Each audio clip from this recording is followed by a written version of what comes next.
Chapter 31. Just a little bit of it. Leave so early?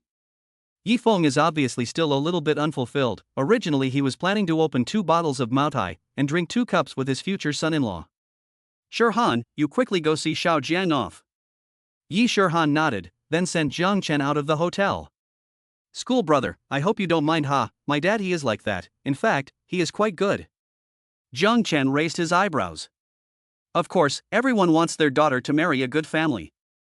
Yi Shurhan reacted, immediately with a small fist pounded Jiang Chen's chest. Oops, you're too bad, people have not agreed to go out with you.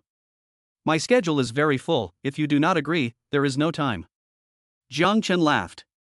Hate, you haven't confessed to me yet. Yi Shurhan pouted. Confession or something, let's talk about it some other time. Jiang Chen is the representative of Sigma Man, the main thing is to never fall into the trap of women. Seeing Jiang Chen wanting to leave, Yi Shurhan was a bit anxious. Jiang Chen, you come back. After saying that, she pulled Jiang Chen's arm, tiptoe, gently left a kiss on his cheek. Pay attention to safety on the road. Jiang Chen smiled and touched her head. Then I go first, see you tomorrow. Jiang Chen then drove back to the Jingzhou Bay villa. Ding dong. Jiang Chen had just finished taking a cool shower when the doorbell rang outside. He opened the door and saw that it was Fu Meilin who was wearing a nightgown. Jiang Chen froze. The Fu Meilin in front of him was very different from the strict and cold image of a strong woman he usually saw.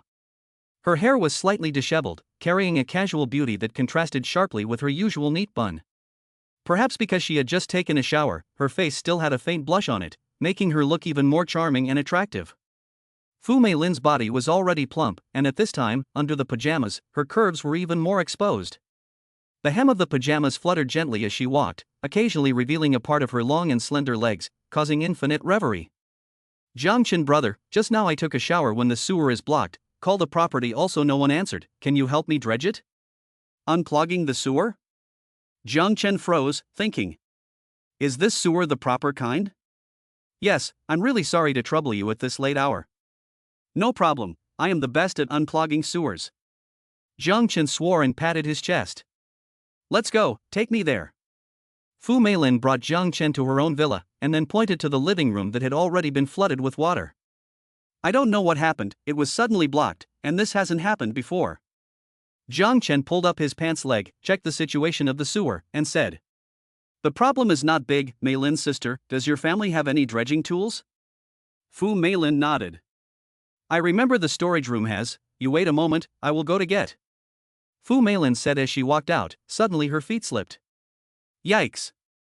She screamed, to see will fall to the ground, quick eyes and hands. Jiang Chen immediately went forward 2 steps, with Fu Meilin in the arms. Meilin's sister, you are all right. Jiang Chen's hand came a soft touch, like touching cotton-like feeling. No, I'm not okay. The sudden intimacy between the two made Fu Meilin blush with shame. She hurriedly organized her clothes and ran away in a panic. Jiang Chen looked at his hands and secretly said. Sure enough, there is a gap between this cantaloupe and peach. After a full 10 minutes, Fu Meilin, who had adjusted her mindset, came back, and she handed Jiang Chen the tools in her hand. Brother Jiang Chen, it's really troublesome for you. No trouble, it will be fixed in a moment.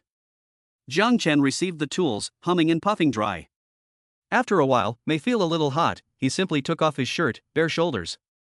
Fu Meilin's mouth instantly went a little dry when she saw Jiang Chen's sculpted, perfect muscles and neat 8-pack abs. She couldn't help but gulp down her saliva. Brother Jiang Chen, slow down and dry off, I'll go get you some water to drink. After saying that, Fu Meilin hurriedly fled the scene, and then stayed so long, she was really afraid that she couldn't hold it, and did something out of the ordinary. After a while, Jiang Chen, sweating out of the bathroom, put the tools to the ground, said. All live. Fu Meilin hurriedly handed over a towel and a cup of ice water. Jiang Chen brother, you worked hard, this time really thank you too much. Small things are small things. Jiang Chen wiped sweat while looking around. By the way, Meilin's sister, where is your daughter? Shanwan, she followed her grandmother home, to stay a few days before coming back, my side is too busy, often cannot take care of her. Fu Meilin's tone revealed a wave of self-reproach. As a divorced young woman, she feels a bit indebted to her daughter. Recently she also intends to find another suitable object, but in her circle, although there are a lot of rich people, but they are more than 40 greasy men, Fu Meilin simply do not see. Ding, congratulations to the host for completing the hidden task of being helpful and obtaining the master piano skill. Oh? Is there such a skill? As the system tone fell, Jiang Chen only felt that a huge stream of information suddenly flooded into his mind. It was the profound knowledge and skills about piano playing, from the basic fingering exercises to the complex music theory to the master-level playing experience. All of it was instilled into Jiang Chen's mind. His headache. For a moment Jiang Chen felt a bit of a headache. Brother Jiang Chen, are you alright? Seeing this, Fu Meilin asked with concern. Jiang Chen came back to his senses and shook his head. I'm fine, I'll be fine after I slow down for a while. Then you sit down first, I'll go get you another glass of water. Fu Meilin got up and walked towards the kitchen. At this time, Jiang Chen's gaze fell on a silver-white piano in the corner of the living room, and he couldn't help but walk up to survey it. Meilin's sister, is this a Steinway & Sons piano?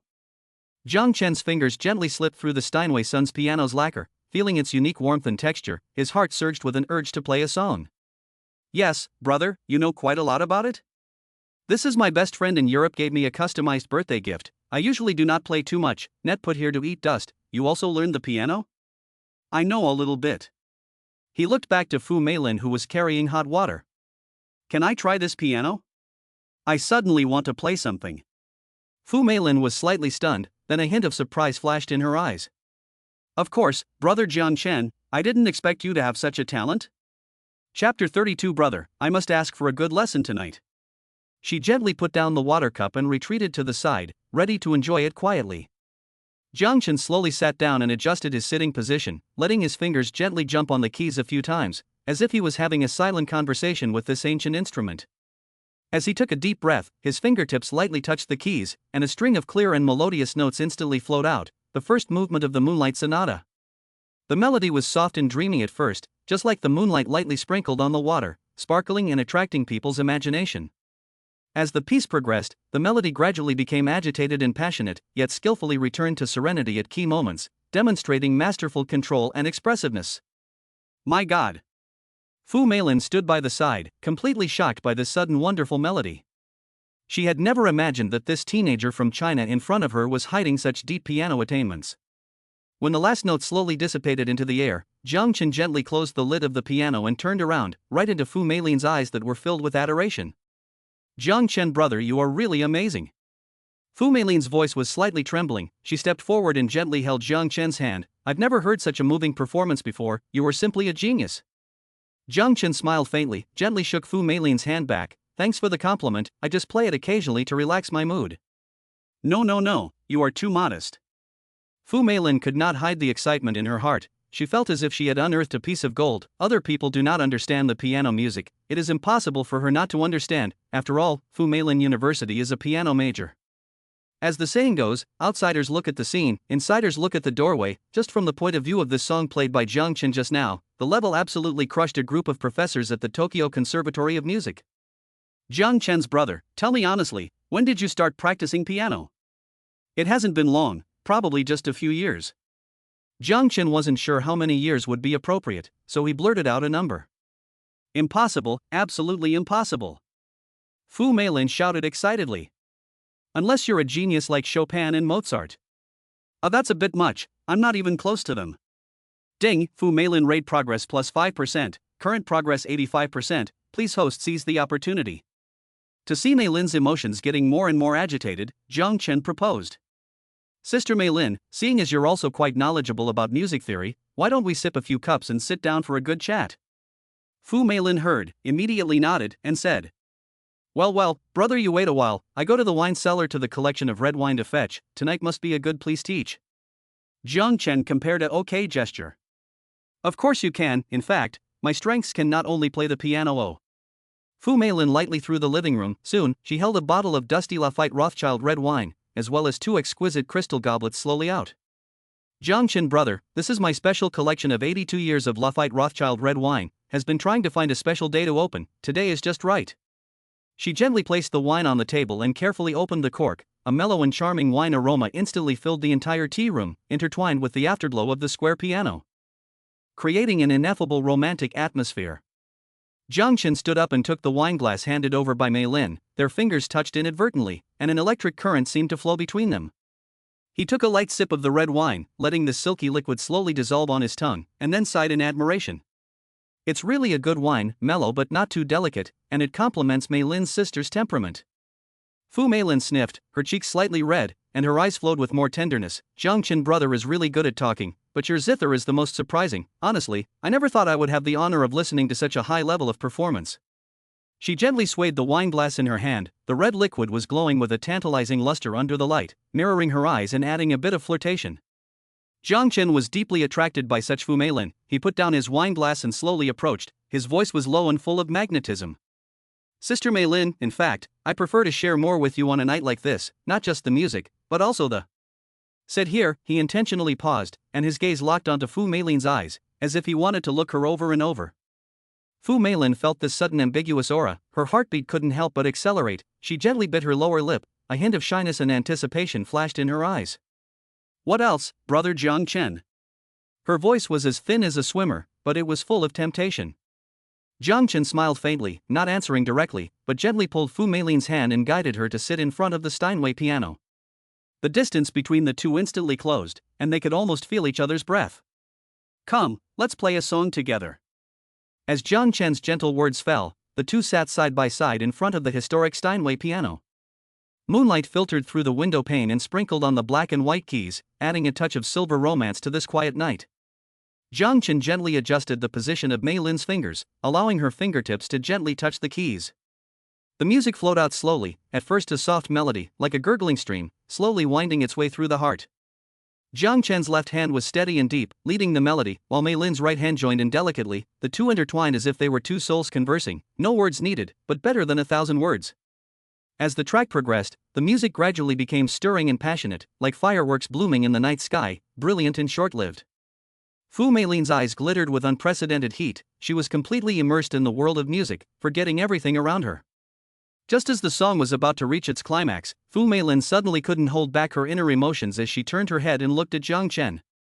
Those eyes were filled with deep love and longing, as if they wanted to inhale his entire being into them. Jiang Chen's heartbeat couldn't help but accelerate. He felt the strong attraction radiating from Fu Meilin. It was an irresistible charm. Without any warning, Fu Meilin suddenly got up and sat across Jiang Chen's lap. Her hands tightly encircled his neck, pressing her body tightly against him. Jiang Chen was slightly stunned by this sudden action, but then he reacted. His hands encircled Fu Meilin's waist, and he tightly embraced her into his arms. In this instant, all words seemed superfluous. Fu Meilin closed her eyes and took a deep breath, then slowly approached Jiang Chen's lips. Her lips were soft and warm, with the mellow fragrance of red wine, gently touching Jiang Chen's lips. At that moment, time seemed to have stood still, and the whole world was left with just the two of them. Chapter 33: Sudden Danger. Abridged. The next day, the sun came up. Jiang Chen rubbed his sleepy eyes, feeling groggy in the head. He glanced at the empty bed next to him and couldn't help but feel a little puzzled. Where is Sister Meilin? Jiang Chen felt his mouth dry, so he got up and walked over to the dining table, gulping down a cup of cold white water. At this time, he found a sticky note on the dining table. Jiang Chen brother, yesterday both of us were a bit impulsive. I want to calm down a bit. I will go to work first. There is breakfast on the table. You remembered it, Ito. The corner of Jiang Chen's mouth revealed a smile, said to himself. This Meilin sister looks quite open. Did not think that the heart is so conservative. It seems that there is an opportunity to have to continue in-depth communication with her. After eating and drinking, Jiang Chen realized that he hadn't been back to school for a few days, so he was ready to go back to Kyoto State University to take a look. At this time, the night was as dark as ink, and the drizzle had stopped, leaving only the wet road surface reflecting the faint glow of the streetlights. Jiang Chen drove the Koenigsegg, speeding on the winding mountain road back to the University of Beijing, with soft jazz music playing in the car. Jiang Chen was in a very relaxed mood at the moment, not realizing that a storm was quietly approaching. Suddenly, a black shadow flashed in the woods on the side of the road ahead, followed by several beams of bright light that cut through the night sky like a sword, shooting straight at Jiang Chen's car. Jiang Chen was flabbergasted, and reacted quickly, slamming on the brakes, while the steering wheel made a sharp turn. The Koenigsegg emitted a shrill sound of tire friction, and narrowly avoided the sudden attack. Who? Jiang Chen shouted in a deep voice, a trace of coldness flashing in his eyes. He realized that this was by no means a chance event, but a premeditated attack. Just as he was about to respond further, a subtle sound of breaking wind came from outside the car window, and several concealed weapons, interspersed with cold light, came straight towards the car. Jiang Chen narrowly avoided the hidden weapons by virtue of the swift dodging of his body's enhanced reaction. "Come out, don't hide, I've already seen you," Jiang Chen said in a cold voice. As soon as the words fell, he saw a woman wearing tight leather clothes with a cold face slowly walk out from the woods, holding a pair of sharp short blades in her hands. It was none other than Killer White Fox. "I'll go, surprisingly, it's still a beautiful woman?" Jiang Chen was surprised. Only to see White Fox's figure in the reflection of the moonlight, adding a few points of mystery and enchantment. She was wearing a tight-fitting leather jacket. The clothes seemed to be tailor-made for her, tightly fitting every inch of her skin, outlining the delicate curves that were hard to move. Her breasts gently rose and fell with her breathing, and the material of the leather jacket was slightly glistening under the light, showing off the plump and straight silhouette to the fullest. A pair of soulful long legs is even more anticlimactic. It is not too much to say that it is a leg play year. The corners of White Fox's mouth hooked up into a cold smile, her eyes filled with contempt and excitement for her prey. "Jiang Chen, your life is worth a lot of money, even letting me personally make a move." Jiang Chen didn't have the slightest fear. Instead, the corner of his mouth hooked up a faint smile. He slowly opened the car door, stepped out of the car and confronted White Fox. Under the night color, the silhouettes of the two were elongated, and the atmosphere was tense to the extreme.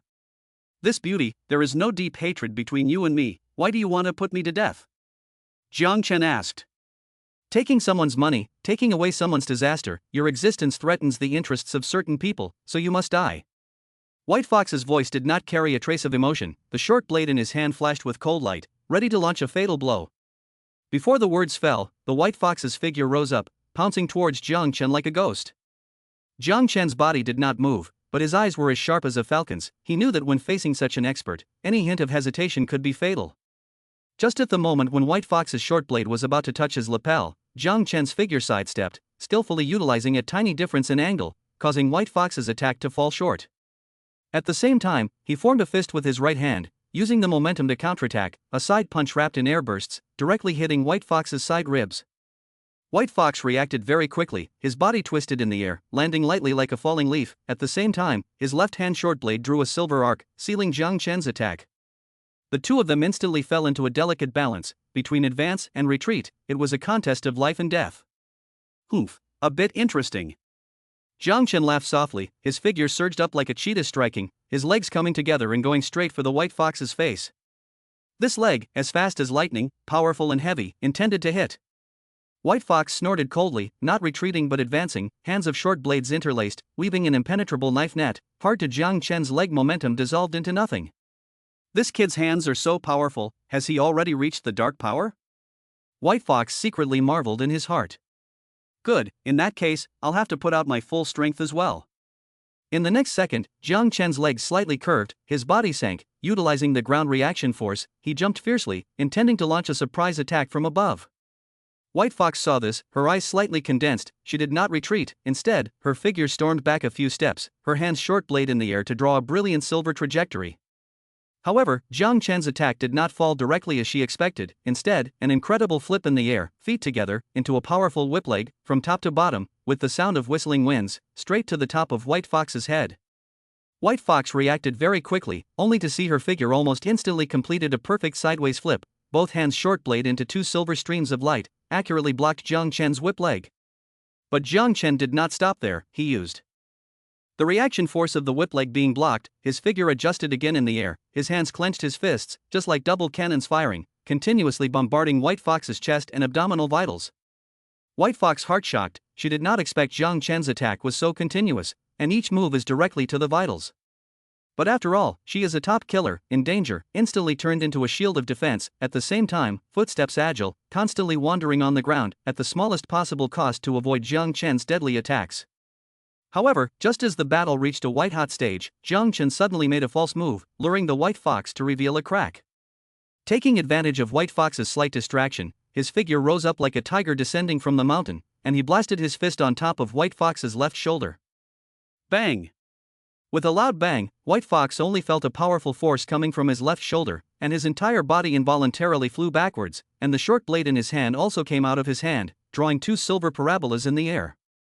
Jiang Chen didn't pursue, he just stood in place, coldly looking at White Fox, who fell to the ground.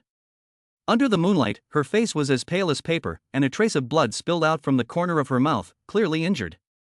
You lost. Chapter 34 Brother Chen, this operation of yours is too sick. Jiang Chen said indifferently. White Fox lifted his head with difficulty and looked at Jiang Chen. Where did you learn to be so strong? Oh, our Chinese martial arts profound, I also ordinary people level, want to learn how? Kneel down and kowtow to the master, I will consider teaching you. Jiang Chen teased. You don't want to. White Fox was ashamed and annoyed, feeling like she was being molested by Jiang Chen. To know that as a top assassin, where had she suffered this kind of nuisance? You wait for me, I will definitely kill you. White Fox's words were tinged with a bit of resentment, but a hint of cunning flashed through those eyes. Just when Jiang Chen thought that she was merely struggling unnecessarily, the White Fox suddenly fished out a small, ordinary-looking but unusually round ball from her bosom, and the corner of her mouth hooked up into a wry smile. Don't think I'll admit defeat so easily. Saying that, she used all her strength and threw that small ball fiercely in Jiang Chen's direction. Only to see the small ball draw a perfect arc in the air, accompanied by a soft sound of poof. An unspeakable stench instantly filled the air, as if even the oxygen in the air had been eroded by this force, turning it into a suffocating poisonous gas. Vomit. Jiang Chen was caught off guard by this sudden biochemical weapon, and his face instantly turned a saucy purple color. He hastily covered his mouth and nose, and his body retreated violently, but he was still half a beat too slow, and the stench was as if it had a life, tightly wrapping around him and refusing to dissipate. Cough cough. This is? What kind of stuff? Jiang Chen asked while coughing. Brat, let taste the power of Auntie. White Fox saw this, the heart is very fast, the corner of the mouth hooked up a smirk of triumph, take the opportunity to roll, quickly get up, through the cover of the night, like a ghost disappeared in the depths of the woods, leaving only a string of silver bells like laughter echoing in the night sky. Leaving Jiang Chen standing alone, surrounded by this biochemical poison, his face turned from green to purple, and then from purple to black, and finally he could only smile bitterly and shake his head, secretly saying in his heart, "This woman, she's really ruthless." Jiang Chen barely managed to stand his ground in the stench. He took a deep breath in an attempt to expel the unpleasant odor from his nose, and then took out a handkerchief from his coat pocket and gently covered his mouth and nose to alleviate the discomfort. It seems that this beautiful killer is not a generalized one. Jiang Chen muttered to himself as he quickly took out his cell phone and dialed an encrypted number, which was the contact information of Jiang Long, the head of Beacon Bodyguard. And Jiang Chen had previously instructed the bodyguards of Beacon Security not to follow him around 24 hours a day and disturb him from picking up girls unless he ordered them to. "Hey, Jiang Long, it's me." Jiang Chen opened his mouth. On the other end of the phone, Jiang Long's voice immediately came out, looking very worried.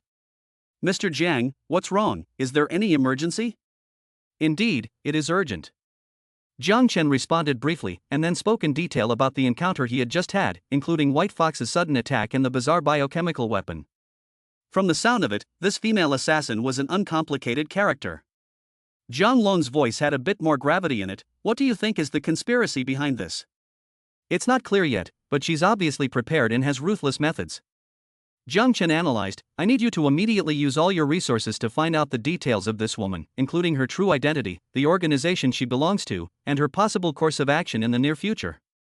"Understood, Mr. Jiang." Jiang Long promised without hesitation, "I will immediately start the urgent investigation procedure, and at the same time strengthen your security protection measures. Please rest assured that we will ensure your safety is not in jeopardy." After hanging up the phone, Jiang Chen took off his jacket and threw it aside in disgust. "TSK, it stinks, I have to hurry back and take a shower." After returning to Beijing State University, Jiang Chen hurriedly took a cool shower. Comfortable, the body is not so stinky. Jiang Chen just took the basin out of the bathroom. His roommate Bai Yuntao came up. "Brother Chen, we are going to military training tomorrow, you know?" "Military training? It's so soon." "Yes, I heard that the military training of Beijing State University is famously strict. In addition to normal training, there seems to be shooting training." "Shooting training? The kind where you touch a gun?" "Yes." Next to the Qiandi also came up. "I heard that everyone has the opportunity to shoot live ammunition, and the country will also recruit a group of talented young people into the army every year." "There is such a thing?" Jiang Chen had never heard of it, and he wasn't too interested in being a soldier. Although his physical quality had now reached a level where he could crush the special forces, Jiang Chen felt a bit drained at the thought of the grueling life in the army. It didn't matter, just be tired, and take things as they came. At this time, next to the single Hongwei popped his head out of the bed, waved his cell phone. Brothers, open black? I'm going to be platinum soon. Che, only platinum, brother a few years ago on. Xian De disdainfully laughed. Really? Brother De will take me to fly. It's no big deal. Brother Chen, ah Tao, everyone together ah. So, under the encouragement of a few people, Jiang Chen also followed the hacking up. He vaguely remembers that when he was in college in the past, he also often hacked with his roommates. As a result, the internet cafe 5 in a row, the more you sit, the more silent. When you go to hook shoulders ride a taxi, and when you come back 4 people hit 4 cars cause you fine. First blood. Sure enough, the game just started. Chanda sent a blood. Egu, I was careless not flash, wait for me to kill you back. After a while the sound of the game sounded again. Enemy double kill. This. Enemy triple kill. End of the Chen brother to save me. The level of the 3 roommates is also the level of vegetable stingy. The opening game has not yet reached 5 minutes, by the other side each took a head. Wait, I'm coming. Jiang Chen, who had just finished brushing the wild monsters, rushed up. After his body was strengthened, his reflexes and hand-eye coordination were no longer comparable to that of an ordinary player, and even if the great demon King Farker came, he would only be rubbed on the ground. In less than 3 seconds, Jiang Chen took the first head, followed by the game beeps rang continuously. Double kill. Triple kill. Quadra kill. Penta kill. Jiang Chen's some god operation. The Chenda and others are looking silly. Good guy, brother Chen, are you so fierce? It's almost like you're killing each other, not treating each other like human beings. Brother Chen, I'm convinced, please accept my knees. Chapter 35. You cannot be tanned into a small black. Hearing a few roommates touting, Jiang Chen disgusted waved his hand. Line, do not blow, this is just the beginning of it, play well, do not drag me back legs. You don't have to worry, we will definitely keep up with your rhythm. Chen De patted his chest to ensure that. Under Jiang Chen's strong operation, the situation was instantly reversed. In less than 20 minutes, Jiang Chen had already led his teammates to push to the other side's base. That's too fluffy, brother Chen, let's push them in one wave. Bai Yuntao shouted excitedly. Victory! Eventually, with a shocking explosion, the opponent's crystal was destroyed. We've won! Xian De and the others cheered. Brother Chen, this operation of yours is too sick, it's almost like you're able to play professionally. I don't even play human machines as hard as you do. It's just average. Jiang Chen waved his hand modestly, and at this time Yi Shihan sent a message. Okay, you guys play, I'm not going to play. Jiang Chen exited the game and started chatting with Yi Shihan. Brother, tomorrow you military training, must pay attention to sunscreen and remember to change a pair of comfortable shoes. Jiang Chen glanced at the table. Bai Yuntao bought the bag of octave space, could not help but laugh. Don't worry, we have prepared. That's good, I don't want you to get sunburned into a little tan. The two of them chatted for a while, and soon Jiang Chen entered dreamland. Early the next morning, they came to the playground to gather for military training. On the topic of military training, I'm sure there's no need to go into too much detail. It has become an experience that every college student or even high school student must go through. There is an anecdote that has been widely circulated. It is said that the space satellites of the beautiful country will always capture a puzzling picture in their annual monitoring. That is, whenever September comes, millions of troops seem to mysteriously appear on the land of China, and they drill neatly in various places. However, just 2 weeks to a month later, this huge team seems to disappear as if it has evaporated from the earth. This strange phenomenon had stunned the military experts of the beautiful country, and they had sent spies to probe deeply. Later on, after a lot of trouble, came out with a conclusion that made people drop their jaws. It turned out that this is just the military training of the students of China. In fact, on the whole, military training can still exercise the students' good qualities of hard work and endurance. However, this quality, after playing a few games of King Pesticide, it is estimated that it is almost forgotten. If not, then play another hand. Fortunately, the instructors assigned to Jiang Chen's squad were quite good-tempered and didn't drill them too much, but even if they were standing in military postures, many of them couldn't stand it under the hot summer sun. Phew, I can't, I'm going to be bald, when can I rest? I can't hold on any longer, I feel like I'm going to faint next. Water, I want to drink water.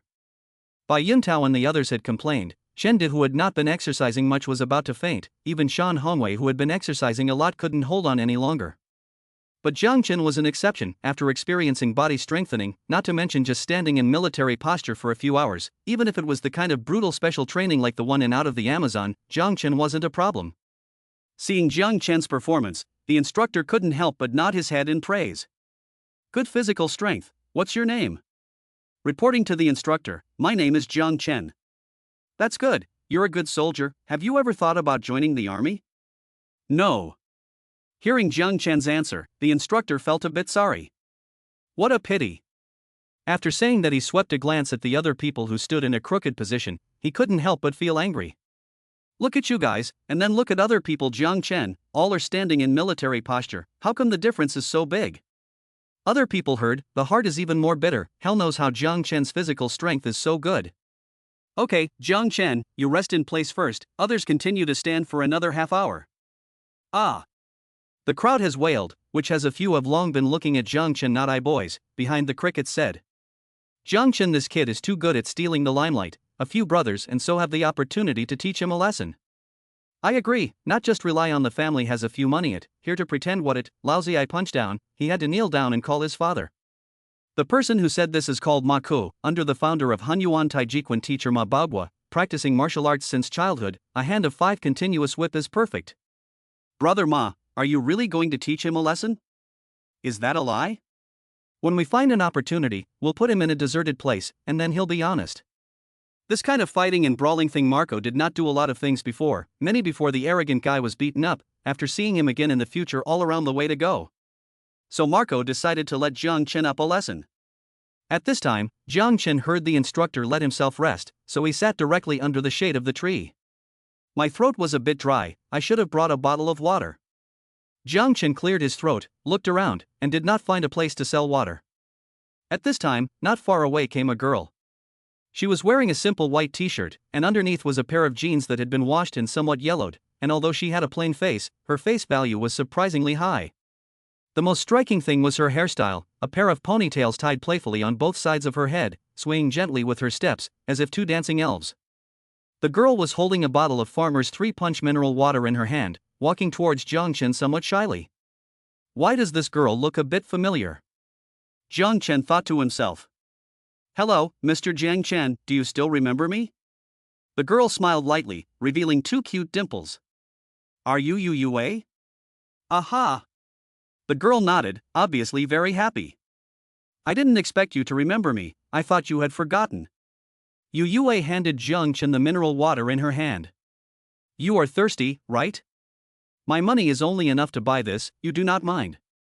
Jiang Chen froze, then generously took it and unscrewed it, then gulped it down. How could I dislike it? You came too timely. Yu Youwei pinched the corner of her coat in embarrassment. The last time I left you my contact information, you did not call, so I inquired about which college you were in, and today I am here to find you to return the money. After saying that, Yu Youwei pulled out a neatly folded handkerchief from her pocket. Pay back the money? Pay back what money? Have you forgotten? It's the money you helped me pay for the repairs last time. Yu Youwei reminded. Oh, you say that ah? Chapter 36, Have you never been beaten before? If Yu Youwei didn't say anything about it, Jiang Chen really forgot about it, or rather he didn't think that Yu Youwei would pay back the money in the first place. Only to see Yu Youwei carefully open the handkerchief. There is a neat stack of banknotes. There are 100, 50, and even 10 and $5. Jiang Chen, this is my part-time job last month, only 4,500 yuan, you do not mind the small, the rest I will slowly pay you back. After saying that, Yu Youwei stuffed her handkerchief into Jiang Chen's arms. This girl has a good character. Jiang Chen thought to himself. You have to know that in this day and age, the one who owes money is a big man, and how many of them can take the initiative to pay back the money? Forget it, let's just accept it, and take care of her self-esteem.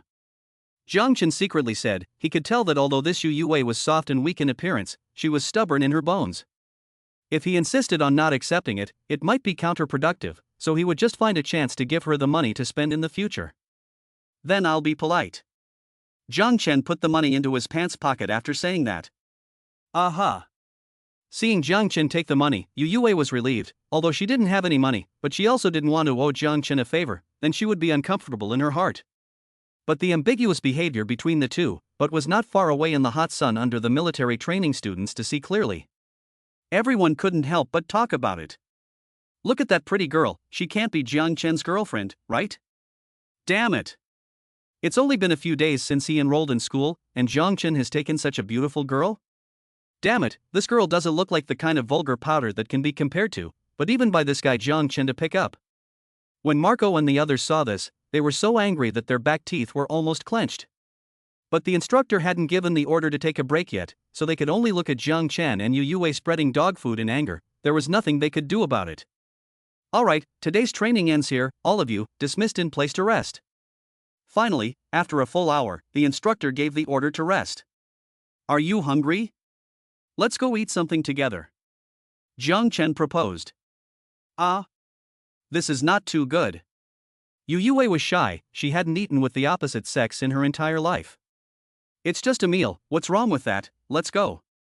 Jiang Chen did not wait for Yu Youwei to refuse, so he pushed her toward the roadside. Go, brothers, now with me to Jiang Chen, that boy to stop, must let him in front of the beloved woman to make a fool of himself. Marco said with a bad smile on his face. In fact, he had done this kind of thing more than once. Previously, if the girl he had his eye on had a boyfriend, Marco would pick a fight and beat him up, and in front of his girlfriend, so that the girl would often feel that her man was useless, and turn to Marco's embrace. Hey, Jiang Chen, stop right there. Marco and the others angrily stopped Jiang Chen. Oh? What's the matter with you guys? I see that you're quite a tugger, just enrolled in school and you're jumping around like this. Is it because you don't have Marco in your sights? I'm sorry, you're not in Marco's sights? Do you deserve it? Jiang Chen raised his eyebrows. What did you say? Looking for death, right? Marco rolled up his sleeves, ready to step forward. Hey, what's going on? A tall body blocked in front of Jiang Chen. It was none other than Shan Hongwei. Dare to provoke our brother Chen, you are tired of living, right? Chen Dai also walked over, clenching his fists. Even Bai Yun Tao, who had always been timid and afraid of things, also came forward and blocked Jiang Chen behind him. Yo, your dormitory is quite united. Marco sized up Shan Hongwei. Several people, some disdain.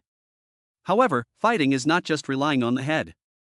After saying that, he violently punched, ruthlessly hit the single Hongwei abdomen. Single Hongwei grunted, obviously did not expect Marco's forces so big, back a few steps, almost fell. Seeing this, Chen Dai roared angrily and rushed towards Marco, but he was easily dodged by Marco and threw a backhanded slap on Qian Da's face. Instantly half of Qian Da's face swelled up. Bai Yun Tao was trembling with fear, but still stood firmly by Jiang Chen's side, even though his legs were already trembling. Jiang Chen watched all this coldly, a hint of anger flashing in his eyes. He pushed Bai Yun Tao away and slowly walked towards Marco. What, want to do it yourself? Marco mockingly laughed. Don't think that just because you're rich that you're something. I, Marco, am not a vegetarian. Jiang Chen didn't respond, he just walked towards him quietly, his eyes revealing a killing intent. Marco was taken in by Jiang Chen's aura, and a trace of fear was born in his heart, but he quickly suppressed it and roared, rushing towards Jiang Chen. However, the moment he was about to touch Jiang Chen suddenly moved. He dodged Marco's attack with an almost unbelievable speed, and at the same time, he struck Marco's abdomen with a vicious punch. Marco only felt a huge force surging into his body, as if his internal organs had been shifted by the shock. He bent down in pain and vomited. Jiang Chen didn't stop, as he grabbed Marco's hair and forced him to raise his head to look at himself. I said you've never been beaten, right? At this time, Marco's eyes were filled with fear. He tried to struggle, but found that Jiang Chen's hand strength was like an iron clamp, firmly controlling him. He could only stare helplessly at Jiang Chen. The arrogance in his heart was completely shattered at this moment. What do you want? Marco's voice carried a hint of trembling. He had never thought that he would be in such a sorry state. Jiang Chen didn't answer, he just looked at him coldly, then violently raised his hand and slapped Marco hard on his face. Slap! The slap was so strong that half of Marco's face instantly swelled up, and blood oozed from the corner of his mouth. This slap is for your previous arrogance. Jiang Chen's voice was ice cold, as if he was talking about an insignificant matter. After saying that, he once again raised his hand and slapped Marco again on the other side of his face. Slap! Marco's entire head was slapped to the side, the swelling on his face became more pronounced, and blood flowed down the corners of his mouth. This slap is for you making a move on my roommate. Jiang Chen's tone was still cold, without a hint of emotional fluctuation. Marco had been completely dumbfounded at this moment. He had never suffered such humiliating treatment. The anger in his heart surged up like a tidal wave, but was suppressed by Jiang Chen's icy aura, not daring to resist in the slightest. However, Jiang Chen didn't stop there. He raised his hand again, preparing to slap a third slap. This slap was to teach you how to behave. Chapter 37, Why does he get to cut in line? Slap. Before the words fell, the slap had already landed hard on Marco's face with a crisp ringing sound. Marco's body was like being hit by a heavy hammer, and he violently leaned backward, eventually sitting on the ground, his face covered in blood, in a sorry state. The surrounding students were stunned by this scene. For a time, the entire venue became silent, and only Jiang Chen swept his icy gaze over the crowd. This time, I'll give you a lesson first. Remember to keep a low profile in the future. After saying these words, Jiang Chen turned around and left, leaving behind a mess and a group of dumbfounded students. Marco, on the other hand, sat paralyzed on the ground, his brain buzzing. How could he not expect? Jiang Chen's hands were so powerful, even he was not a match for this practitioner. You wait for me. Marco cursed viciously. He knew that he alone was no match for Jiang Chen, but their family had other martial arts experts. After losing face in front of the crowd this time, Marco swore that he wouldn't let it go. On the other hand, Jiang Chen was pacifying his housemates. Thanks to the brothers for their help this time, I'll keep this favor. Chen De covered the face that was slapped like a pig's head, and said indistinctly.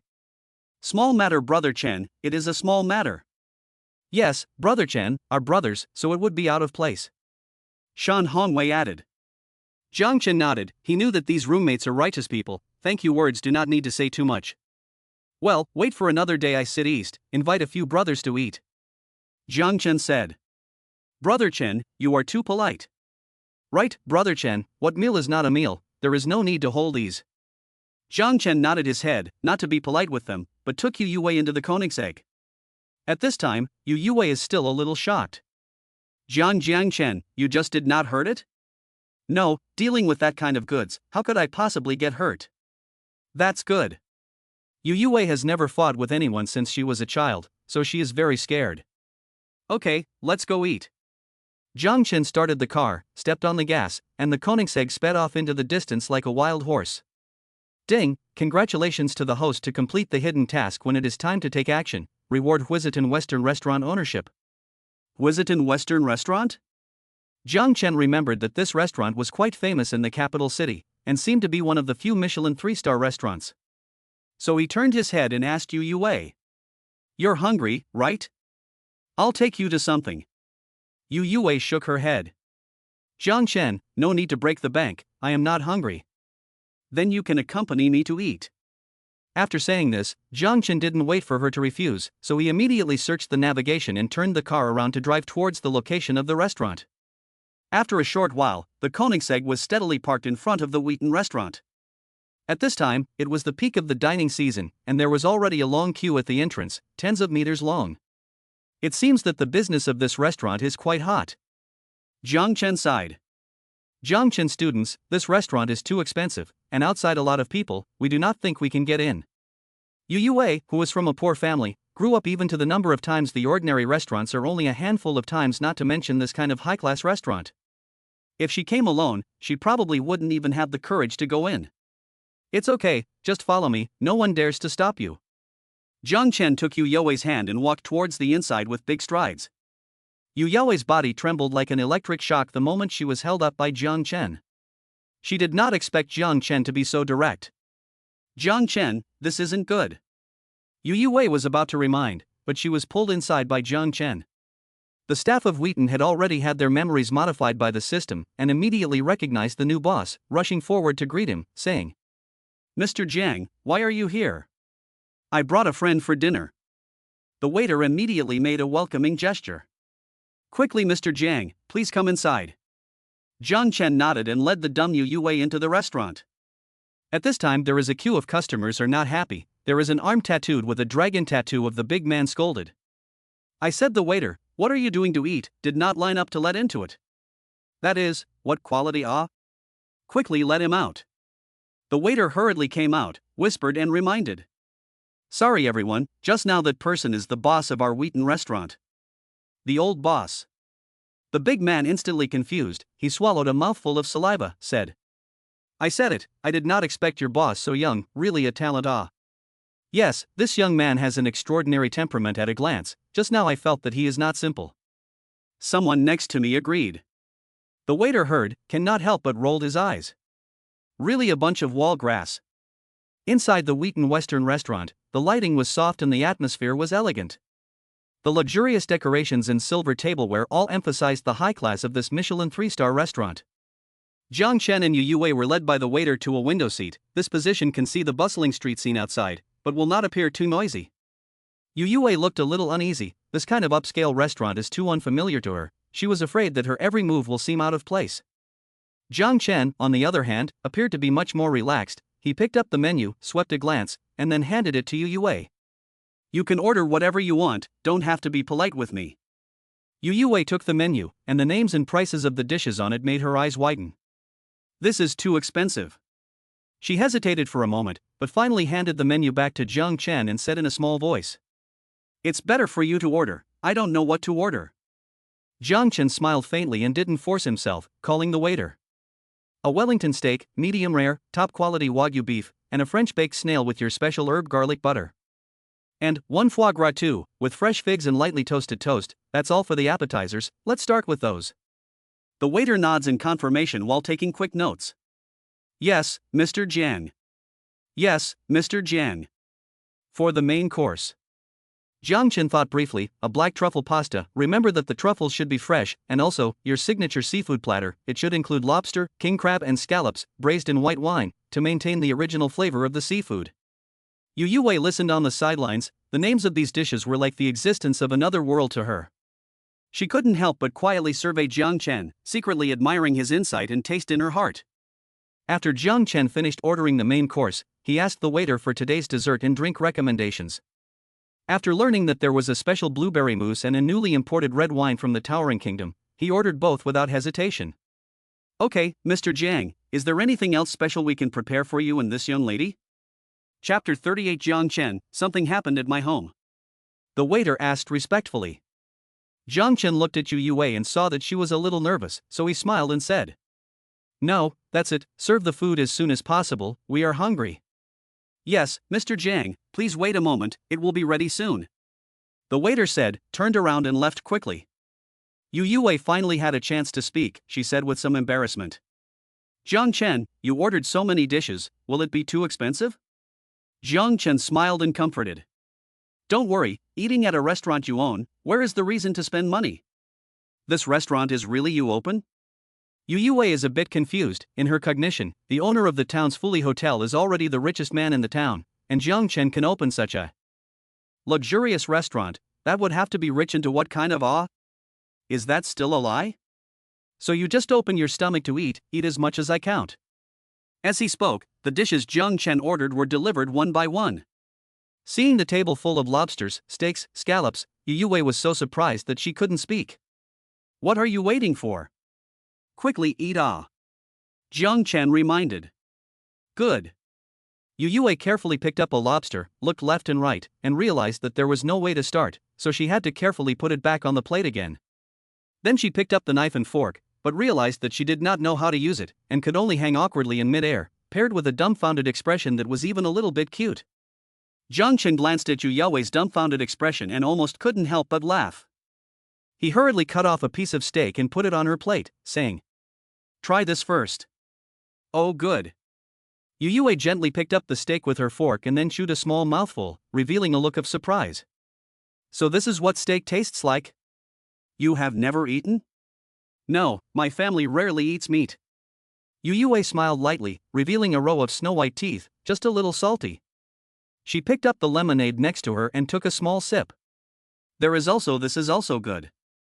Jiang Chen broke off a crab leg and picked out the crab meat inside and gave it to her. Yu Youwei was a little afraid to eat it at first, but driven by curiosity, she still tasted it. Yikes, this one seems fresh.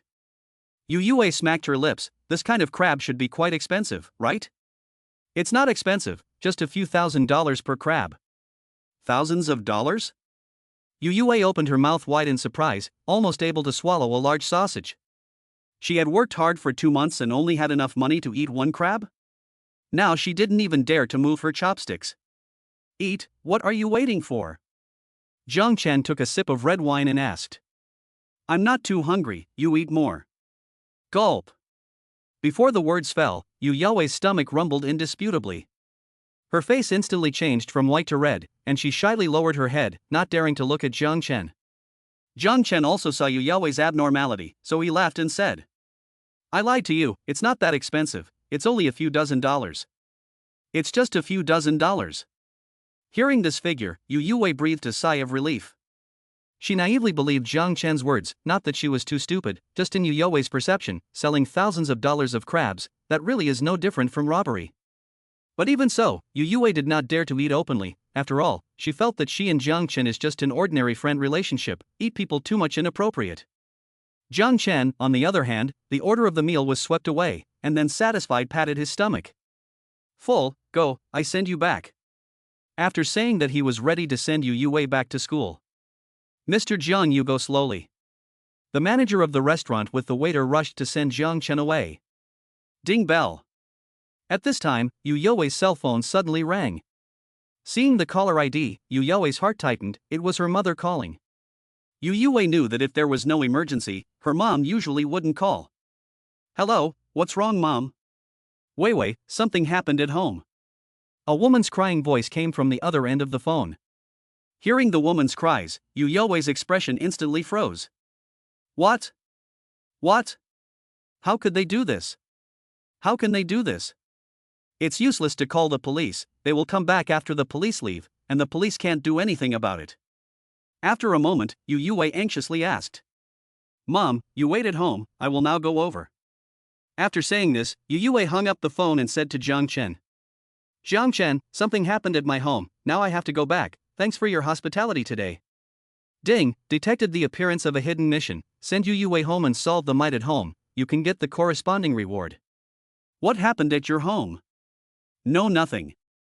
Yu Youwei's eyes were a bit evasive, as if she didn't want to answer. Tell me, it might help. When Yu Youwei heard Jiang Chen's words, her tears instantly stopped flowing. My dad, he owed loan sharks, then the moneylenders came to the door and smashed the house, and they threatened to burn my house down if they didn't pay back the money. What? This plot canon in canon ah. In the past, when Jiang Chen watched TV dramas, he often saw the heroine being threatened by the triads, and then forced to sell her body to pay off her debts or something like that. I didn't expect this kind of thing to happen around me. Since this was the case, in order to obtain the system reward het. For the sake of justice and fairness, Jiang Chen decided to help out. Don't be in a hurry, I'll go with you to take a look. Jiang Chen said. Yu Youwei hurriedly waved her hand and said, No need, I'll just go back by myself. Anyway, I'm fine, so I'll just send you back. After saying that, Jiang Chen pulled Yu Youwei out of the restaurant. Half an hour later, Jiang Chen drove Yu Youwei to her home. This was a dilapidated small bungalow located in the southern urban village of Beijing State, and at this time, the periphery of the bungalow was already surrounded by people watching the scene. Make way, make way. Yu Youwei peeled through the crowd and led Jiang Chen into the house. At this time, the house is in a mess, apparently just experienced a robbery. A middle-aged woman is sitting on the ground crying, next to a group of fierce, full of tattoos surrounded the big man. Mom! Seeing the miserable state of the house, Yu Youwei's tears instantly flowed down. Weiwei, why did you come back? Weren't you not allowed to come?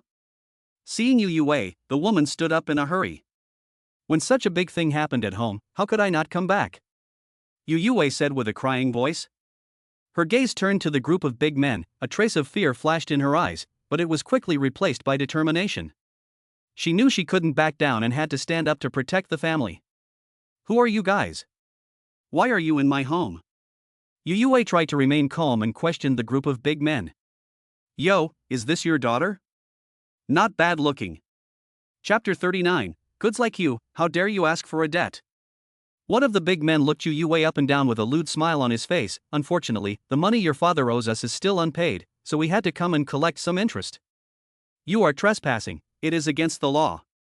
Yu Youwei said angrily. Breaking the law? Ha ha ha, little sister, you are really naive, in this shithole, we are the law. The big man laughed out loud, and the others followed suit. Yu Youwei felt a wave of despair, she knew she couldn't fight against these people. Right at this moment, Yu Youwei felt a big hand hold her hand, it was Jiang Chen. Don't be afraid. Jiang Chen said softly. His gaze turned to the group of big men, and his eyes instantly turned ice cold. He walked towards the group of big men step by step, a powerful aura radiating from his body. A few of you, you don't have a lot of guts, you dare to learn how to release debts? Jiang Chen asked coldly. Where did you come from? How dare you talk to us like that? The big men were shocked by Jiang Chen's aura, but still responded forcefully. Who do you care who I am? You guys came here to cause trouble and smash things, shouldn't you give an explanation? Jiang Chen's tone grew colder and colder. An explanation? We're here to demand a debt, they owe us money and won't pay it back, so we have to take matters into our own hands. The big man said. Oh, money? Jiang Chen sneered, is there an IOU? Of course there is, you see this is an IOU, written clearly in black and white, they want to rely also cannot rely off. The big man pulled out a crumpled note from his pocket and handed it to Jiang Chen. Jiang Chen took the note, swept it, and then tore it up. This kind of usury is not protected by the law, and you still dare to come to the door to ask for a debt, you are really tired of living. I wipe. You even dare to tear the note, brothers, give me on, beat him to death. The big man roared and took the lead in rushing towards Jiang Chen. Only to see the big man run, and then jumped up, a flying kick to Jiang Chen's chest. However, Jiang Chen didn't dodge, and when the big man's foot was about to hit him, he suddenly stretched out his hand and grabbed the big man's ankle. What? The big man was shocked and wanted to take his foot back, but he realized that he couldn't move it as if it was caught in a vice. Right at this moment, Jiang Chen suddenly pulled with force while his body was on one side. Flop! The big man directly fell into a dog's poop, his face landing on the ground, his teeth knocked out a few. Ah! The big man covered his face and let out a miserable scream. Seeing this, the others roared and rushed towards Jiang Chen. Beat him to death. Don't let him escape. However, Jiang Chen was unperturbed as he let go of the big man's ankle, then blasted his fist at the one who rushed at the front. Bang! With a muffled sound, that person's body flew straight out, knocking over the two people behind him before falling heavily to the ground and fainting. One move to solve three people. The remaining people were so shocked by Jiang Chen's skill that they didn't dare to come forward for a while. Together, don't be afraid of him. At this time, the big man sitting on the ground struggled to stand up, he spat out a mouthful of bloodied saliva and roared. Right, go together. The others also reacted, they waved the sticks in their hands and rushed towards Jiang Chen once again. This time, they learned their lesson and didn't attack rashly, instead, they formed a circle and surrounded Jiang Chen in the middle. Oh, still want to surround me? Jiang Chen laughed coldly and suddenly swept his leg, tripping the closest one to him to the ground. Then Jiang Chen smoothly rode onto that person's body and opened his fists left and right. Ah! That person let out a miserable scream, and was soon beaten beyond recognition. Seeing this, the others wanted to come forward to help, but they were afraid that Jiang Chen would suddenly rise up and injure someone, so for a moment they were at a loss. If you guys don't do it, then it's my turn. After finishing off one person, Jiang Chen stood up and slowly walked towards the others. His pace wasn't fast, but it made them feel inexplicably scared. You don't come over, ah! One of them gathered his courage and swung his club in his hand to rush towards Jiang Chen. However, just as his club reached halfway, it was grabbed by Jiang Chen. Jiang Chen twisted it with force, directly twisting the club into a twisted shape before casually throwing it away. What the hell? The man's eyes were filled with fear as he watched his club being twisted into a twist. He wanted to retreat, but Jiang Chen had already bullied his way up and blasted his chest with a fist. Bang! The man's body flew straight out and fell heavily to the ground, fainting. Seeing this, the remaining people dropped the sticks in their hands and turned to run. They knew that they weren't Jiang Chen's opponents, and they were afraid that it would be fatal if they stayed any longer. Want to run? Jiang Chen sneered, and with a movement of his body, he chased after them. In the blink of an eye, all of them were put down on the ground by Jiang Chen. They were lying on the ground, moaning in pain, not even having the strength to stand up. Jiang Chen walked to the big man who was in charge and looked at him condescendingly. Go back and tell your bosses not to come here and cause trouble again, or I'll beat them up once I see them. The big man smiled, covered his stomach and threatened. You wait for me, I'm the Qingyun Association, when I go back to tell our boss, you will wait for death.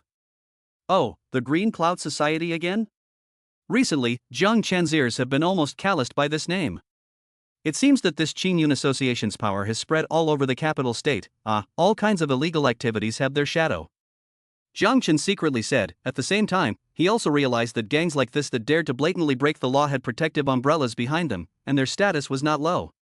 It seems like it needs to be investigated properly. Oh, are you threatening me? Jiang Chen squeezed his fist and walked over to the big man. What do you want? Don't think I'm afraid of you, don't come over. The big man sat down on the ground and backed up in fear. Bang! In the next second, Jiang Chen shone his light on the big man's chest and kicked him over. Chapter 40, Who let you in? This kick was full of force, and the big man flew backward a dozen meters like a broken sack, while spitting out a mouthful of old blood. Jiang Chen did not stop there. He bent down, close to the big man's ear, cold voice. Go back to tell your boss of the Green Cloud Club, tell him to converge. If I let me encounter you for wrongdoing, it will not be so simple today. The big man's face was pale. He felt the cold killing intent emanating from Jiang Chen's body, that kind of aura, just like a life-saving impermanence from hell. He trembled and nodded his head, and said in a loud voice. Well, I will tell the boss. Jiang Chen straightened up, swept a glance at the groaning crowd on the ground, and coldly snorted. Self-made man, cannot live. With those words, he turned around and walked into the house, leaving behind a field of terrified and fearful eyes. Although these gangsters were vicious, in front of absolute strength, they were like lambs to the slaughter, powerless to resist. After Jiang Chen entered the house, the people left behind immediately helped each other and rushed to escape this horrible place. Jiang Chen walked to Yu Youwei and asked with concern. Are you all right? No, I'm fine. Yu Youwei's voice is a little trembling. Thank you, Jiang Chen students. If you do not have today, my mother and I are afraid of. At this time, the side of Yu Youwei's mother also rushed forward to say thank you. Child, you are the students of the Young Wei, right? Thank you for today. Thank you, Auntie. After saying that, she bent her legs and wanted to kneel down to Jiang Chen to thank him. Auntie, what are you doing? Quickly get up. Jiang Chen hurriedly helped her up. At this time, Yu Youwei's mother has been sobbing uncontrollably. In fact, our family was good, but it is all because of his father caught up in gambling, and then the money is spent, and then borrowed loan sharks everywhere. Our family has been victimized. Yes, gambling is really harmful. I do not share the same day with gambling and drugs. After a while, Yu Youwei mother and daughter's mood only calmed down. Jiang Chen continued to comfort. It's okay, Auntie, the days will always be better, you can rest assured, there is me here, the gang of Qing Yun Club will not dare to find you trouble. Yu Youwei pursed her lips. She felt that she owed Jiang Chen a big favor before, and now coupled with this time, it is estimated that the whole life will not be able to pay off. Ding, congratulations to the host for completing the hidden mission, rewarding the ownership of Red Curtain Investment Company. Red Curtain Investment? This name is a bit familiar. Jiang Chen suddenly remembered that this Red Curtain Ventures, wasn't it the same investment company that Fu Meilin worked for? This is too much of a coincidence, right, or is it a system that you deliberately arranged? The system didn't answer. Since it was arranged this way, it would be a bit inappropriate not to go see Meilin. Immediately afterward, Jiang Chen settled Yu Youwei and her daughter, and instructed her to contact him in time if anything happened. Then he drove the Koenigsegg and headed straight to the headquarters of Red Curtain Ventures. The headquarters of Red Curtain Ventures was located in a towering skyscraper in the bustling central district of the city of Beijing. The building's appearance was dominated by dark gray, with clean and smooth lines, revealing an air of stability and modernity. Jiang Chen walked towards the front desk, and the receptionist immediately greeted him warmly, smiling and inquiring. Hello, may I ask what I need help with? I'm looking for Ms. Fu Meilin. Jiang Chen politely responded. When the receptionist heard this, there was a flash of surprise in her eyes, but she quickly recovered. She quickly checked on the computer and then respectfully said. Manager Fu is currently in the personnel manager's office on the 9th floor. Do you need me to notify you? No, I'll just go up myself, thanks. Jiang Chen smiled and shook his head, then turned towards the elevator. Looking at Jiang Chen's departing back, the receptionist couldn't help but be a little stunned. This boy is so handsome. What is his relationship with Mr. Fu? Shouldn't it be? She immediately opened a WeChat group chat called Company Gossip Group, and then sent a message. Collectors, I've eaten a big melon, do you want to hear it? At this time, Jiang Chen had already taken the elevator to the 9th floor, and he quickly found Fu Meilin's office. When he was about to knock on the door and go in, suddenly a man's voice came from inside. Meilin, look at you come to the company for so long, and I've been taking care of you. As long as you accompany me to have a meal tonight, I guarantee that I will promote you up next month. How about it? The voice caused Jiang Chen's brows to furrow slightly. Jiang Chen didn't go in immediately, but stood quietly at the door, his hearing focused, trying to figure out what was going on inside. Immediately after, he heard Fu Meilin's slightly cold voice. "Mr. Li, I'm very grateful for the care you've given me, but I just want to do my job well, and don't want to get promoted in any other way." It turns out that this man is not someone else, must Red Curtain Venture Capital Vice President Li Mingda. "Humph, Fu Meilin, you don't know how to appreciate."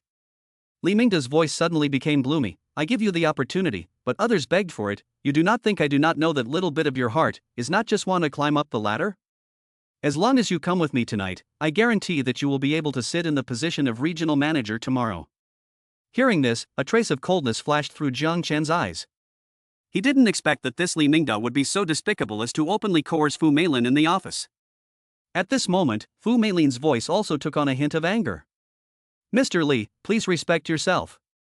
I repeat, I am not interested in the so-called promotion opportunities. If you continue to be so unreasonable, I will really get angry." "I'm not interested in the so-called promotion opportunity. Who do you think you are? Dare to talk to me like that?" Li Mingda suddenly laughed out loud, his tone filled with disdain. "I'll tell you, Fu Meilin, today you have to agree even if you agree, and you have to agree even if you don't. Otherwise, you do not want to continue to mix in the Red Curtain Venture Capital." After saying these words, the office suddenly came a loud noise. Seems to be Li Mingda wanted Fu Meilin hands. Jiang Chen's eyes flashed, knowing that he couldn't wait any longer. Bang! He violently pushed open the door and took large steps inside. As soon as he entered, he saw Li Mingda approaching Fu Meilin with a sardonic smile on his face, while Fu Meilin was backing away with a frightened look on her face. Jiang Chen's appearance caused both of them to freeze for a moment. Li Mingda's face instantly became gloomy as he glared at Jiang Chen and coldly asked, "Who are you? Who let you in?" Chapter 41. Mr. Jiang, give me a chance. Jiang Chen didn't answer his question, but walked straight to Fu Meilin's side and asked softly, "Sister Meilin, are you alright?" Jiang Chen, why are you here?" When Fu Meilin saw Jiang Chen appear, a hint of surprise flashed in her eyes. She shook her head, signaling that she was fine. Jiang Chen nodded, then turned around and coldly looked at Li Mingda. "You don't have a lot of guts. How dare you openly threaten a female employee in the office? Is this something a big company's top management should do?" Li Mingda was enraged by Jiang Chen's words. He roared, "Who the hell are you? Who the hell are you? Believe it or not, I'll let you get out of this company immediately." However, in the face of his threat, Jiang Chen only smiled contemptuously. "Let me get out of the company? I'm afraid you're not qualified for that." After saying this, he paused for a moment, then continued. "By the way, I forgot to introduce myself. My name is Jiang Chen, I am the new boss of this company." At these words, Li Mingda and Fu Meilin both froze, especially Li Mingda. At this moment, his face could simply be described as pale, his eyes full of disbelief. "What did you say? You are the new boss?" Li Mingda's expression was very surprised, but on second thought, he felt that Jiang Chen was lying to him. His eyes widened as he looked Jiang Chen up and down, a sneer appearing on his face. "You say you're the new boss? Ha, what a joke. I, Li Mingda, have been at Red Curtain Ventures for so many years, how come I've never heard of the company getting a new boss?" Jiang Chen looked at Li Mingda with a calm face, as if he was watching a clown perform. He didn't immediately retort, but pulled out his cell phone from his pocket and flipped through it to find the phone number of Red Curtain Ventures executive president, Qin Kong. "Since you don't believe me, I'll let you see it with your own eyes," Jiang Chen said and pressed the dialing button. At this time, Qin Kong was in his office on the top floor, and he had also just learned of the news that the company had been acquired by a mysterious big brother. The phone quickly connected, and Kong Ming's respectful voice came from the other end. "Hello, how are you?" "Hello, this is Jiang Chen." "Hello, Mr. Jiang, what are your instructions?" Jiang Chen smiled faintly and pointed his cell phone screen at Li Mingda so that he could clearly see the caller ID. Then, he said into the phone, "You come to the personnel office on the 9th floor now, and bring the documents related to the company's system. I need to deal with something."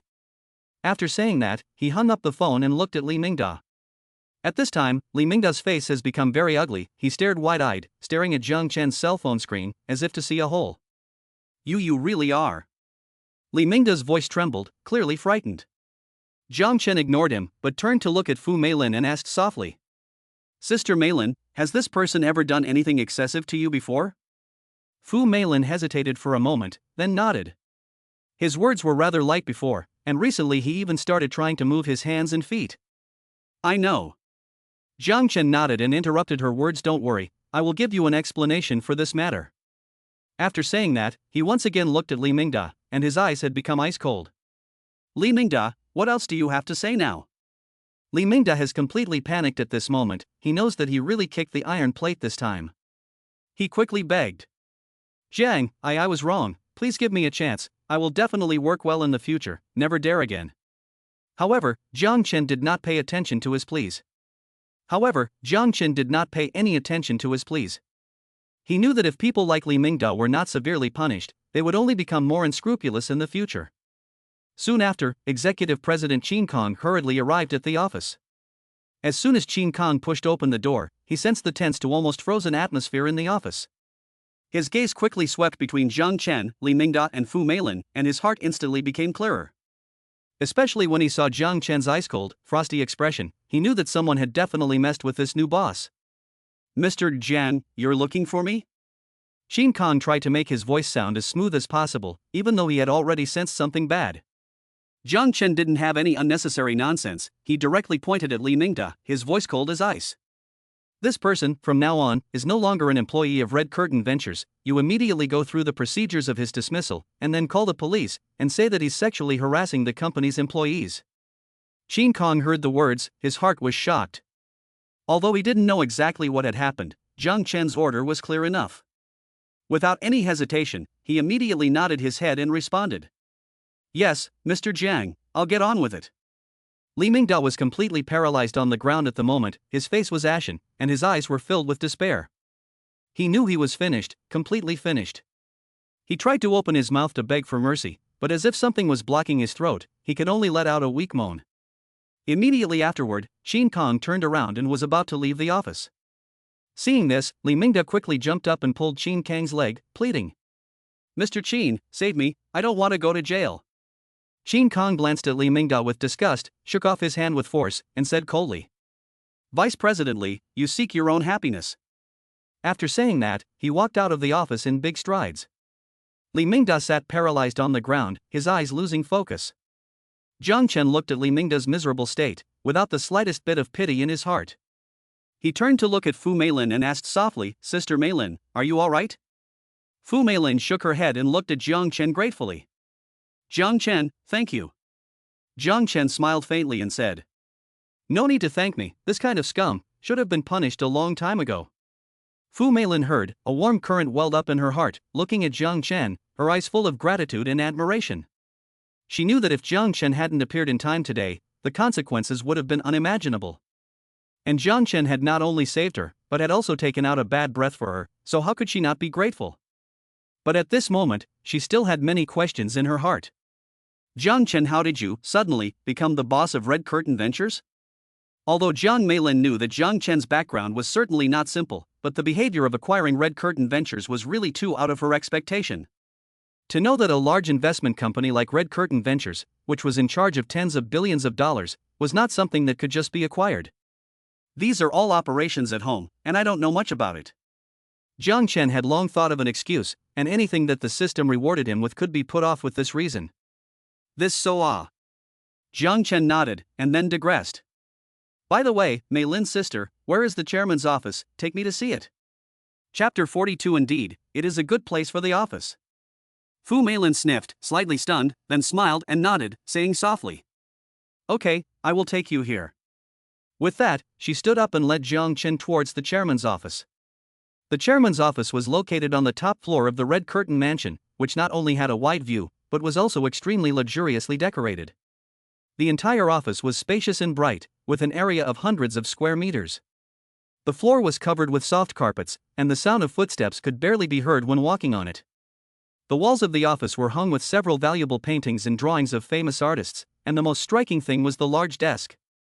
The desk was made of top-grade mahogany, worth hundreds of thousands of dollars, and at the back was a row of tall bookcases filled with all sorts of business books and materials. Jiang Chen stood in the center of the office, looking around, and couldn't help but sigh in his heart. TSK, this is the office environment that a truly successful person should have. Fu Meilin looked at Jiang Chen's marveled look and said with a smile. How is it? This place is not bad, right? Jiang Chen nodded, and then eyeballed the height of the mahogany desk, feeling just right. Not bad, this is really a office good place, Meilin's sister, after we can be in death exchanges here. Fu Meilin seconds to understand the meaning of Jiang Chen's words, face instantly stained with a touch of redness. You cannot fool around, will be seen. Jiang Chen heard, raised his eyebrows. I see who is so bold, dare to casually enter the chairman's office.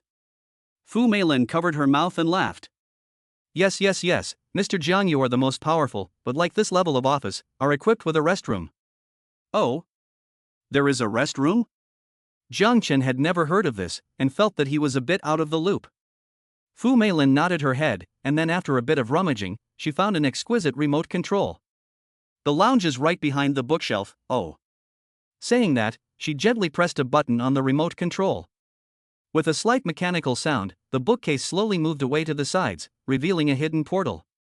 Jiang Chen's eyes lit up, only to see that this lounge was even more exquisitely decorated, almost like a luxury suite in a five-star hotel.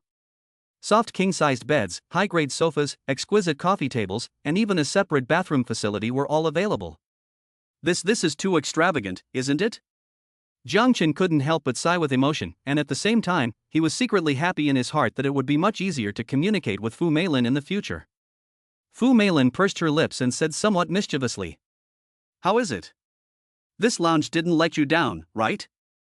Jiang Chen came back to his senses, an arm around Fu Meilin's waist, bad smile. Meilin's sister, you really understand me, ah? Feeling the manly breath of Jiang Chen's body, Fu Meilin's cheeks were slightly hot, glaring at him, pretending to be angry and looking away. Go, every time you want to take advantage of me. Jiang Chen hemmed and hawed and said cheekily. Where is this taking advantage? I am expressing my appreciation and fondness for you. Said, he pulled Fu Meilin's hand, sat together on the soft bed. Fu Meilin struggled to get up, but was firmly pressed on the bed by Jiang Chen. Jiang Chen, let go of me, it's not good if people see it. Fu Meilin's cheeks were slightly heated, glaring at him, her voice somewhat trembling as she said. Although the two of them had already pierced the window paper, but after all, this was a company, she was still a little worried about being discovered. Jiang Chen, however, laughed without a care in the world. What are you afraid of? This is the chairman's office, who would dare to just come in? Said, he leaned down, in Fu Meilin's ear whispered. Meilin's sister, in fact, I am today specifically to find you. Jiang Chen's voice was low and magnetic, as if it had a kind of magic, making Fu Meilin's heartbeat involuntarily speed up. Feeling Jiang Chen's warm breath and strong manliness, Fu Meilin's body instantly became stiff. She stared wide-eyed at Jiang Chen's handsome face that was close at hand, and an inexplicable impulse and desire surged in her heart. She knew that she had completely fallen, and in front of this man, she simply couldn't maintain her sanity and calmness. Fu Meilin lightly bit her lips and glared at Jiang Chen, a flirtatious smile appeared on her face. Okay, this is what you said, if you dare to treat me badly in the future, let's see how I'll clean you up. Saying that, she took the initiative to hook Jiang Chen's neck and embraced into Jiang Chen's arms. Wait, I'll pull the curtains first. Jiang Chen will Fu Meilin hug up, gently placed on the bed, and then get up to pull the curtains. However, add Q. Words divided into two ends, Jiang Chen this side is busy picking up girls at the same time, the other side of the headquarters of the Qingyun Association, it is chaotic into a pot of porridge. At this time, the wounded white fox is standing in front of Zhou Mingquan, at this time, although her face is a little haggard, but still cannot hide that cold temperament. What? Surprisingly, even you also missed? White fox nodded. That kid is very strong, at least the strength of the peak of the dark force, there is no to the master I am not clear, but I am not his opponent. Zhou Mingquan brow slightly knit. This kid in the end is what kind of god, at least investigate the information is not fake. Zhou boss, I think you still need to investigate first, in case you mess with what should not mess with the person, that is a little tricky. Impossible, absolutely impossible. Zhou Mingquan fiercely slapped the table. I am the boss of the Qingyun Club, if I can't even solve a brat, what face do I have to mix in the capital state? Immediately after he lowered his voice, said to the white fox. You go to the flower-spotted tiger to find me. White fox heard, cannot help but be a little surprised to know that the petal tiger but the road is known as a ruthless character, and ruthless, doing things without limits. Only some gangs really encountered a difficult situation that cannot be resolved, will ask him to go out. Zobos, are you sure you want to do this? I want to remind you. No need for you to remind me. White Fox had not finished speaking, but was interrupted by Zhou Mingkuan. You just need to find him for me. Zhou Mingkuan already has a plan in mind. He wants to personally design a trap, waiting for Jiang Chen to throw himself into the net. Understood. Things have come to this point. White Fox knows that he said more useless, not to mention that the rules of the trade of their killer world is to take money to do things. She received the money of the Qing Yun Association, she has to complete the task. I will go and do it right away. White Fox bowed slightly before leaving the headquarters of the Green Cloud Society. Snap. Zhou Mingkuan fiercely slammed the cup in his hand on the ground and angrily rebuked. Damn Jiang Chen, 3 times bad for me, this time I must let him know that the consequences of going against our Green Cloud Society. Chapter 43 Jiang Chen's Shooting Talent. The next morning, Jiang Chen woke up from the bed. Fu Meilin has disappeared, only to leave a note.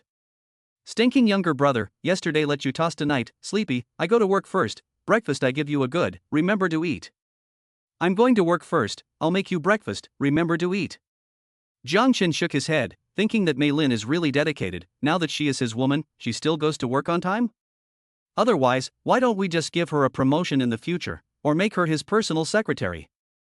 Jiang Chen yawned and came to the dining table. On the dining table, there was the breakfast that Fu Meilin had carefully prepared. The steaming hot rice porridge emitted a faint aroma, and the small plate next to it held a few exquisite small dishes with attractive colors. There were also a few slices of toast that were baked just right, with fresh jam, which increased one's appetite.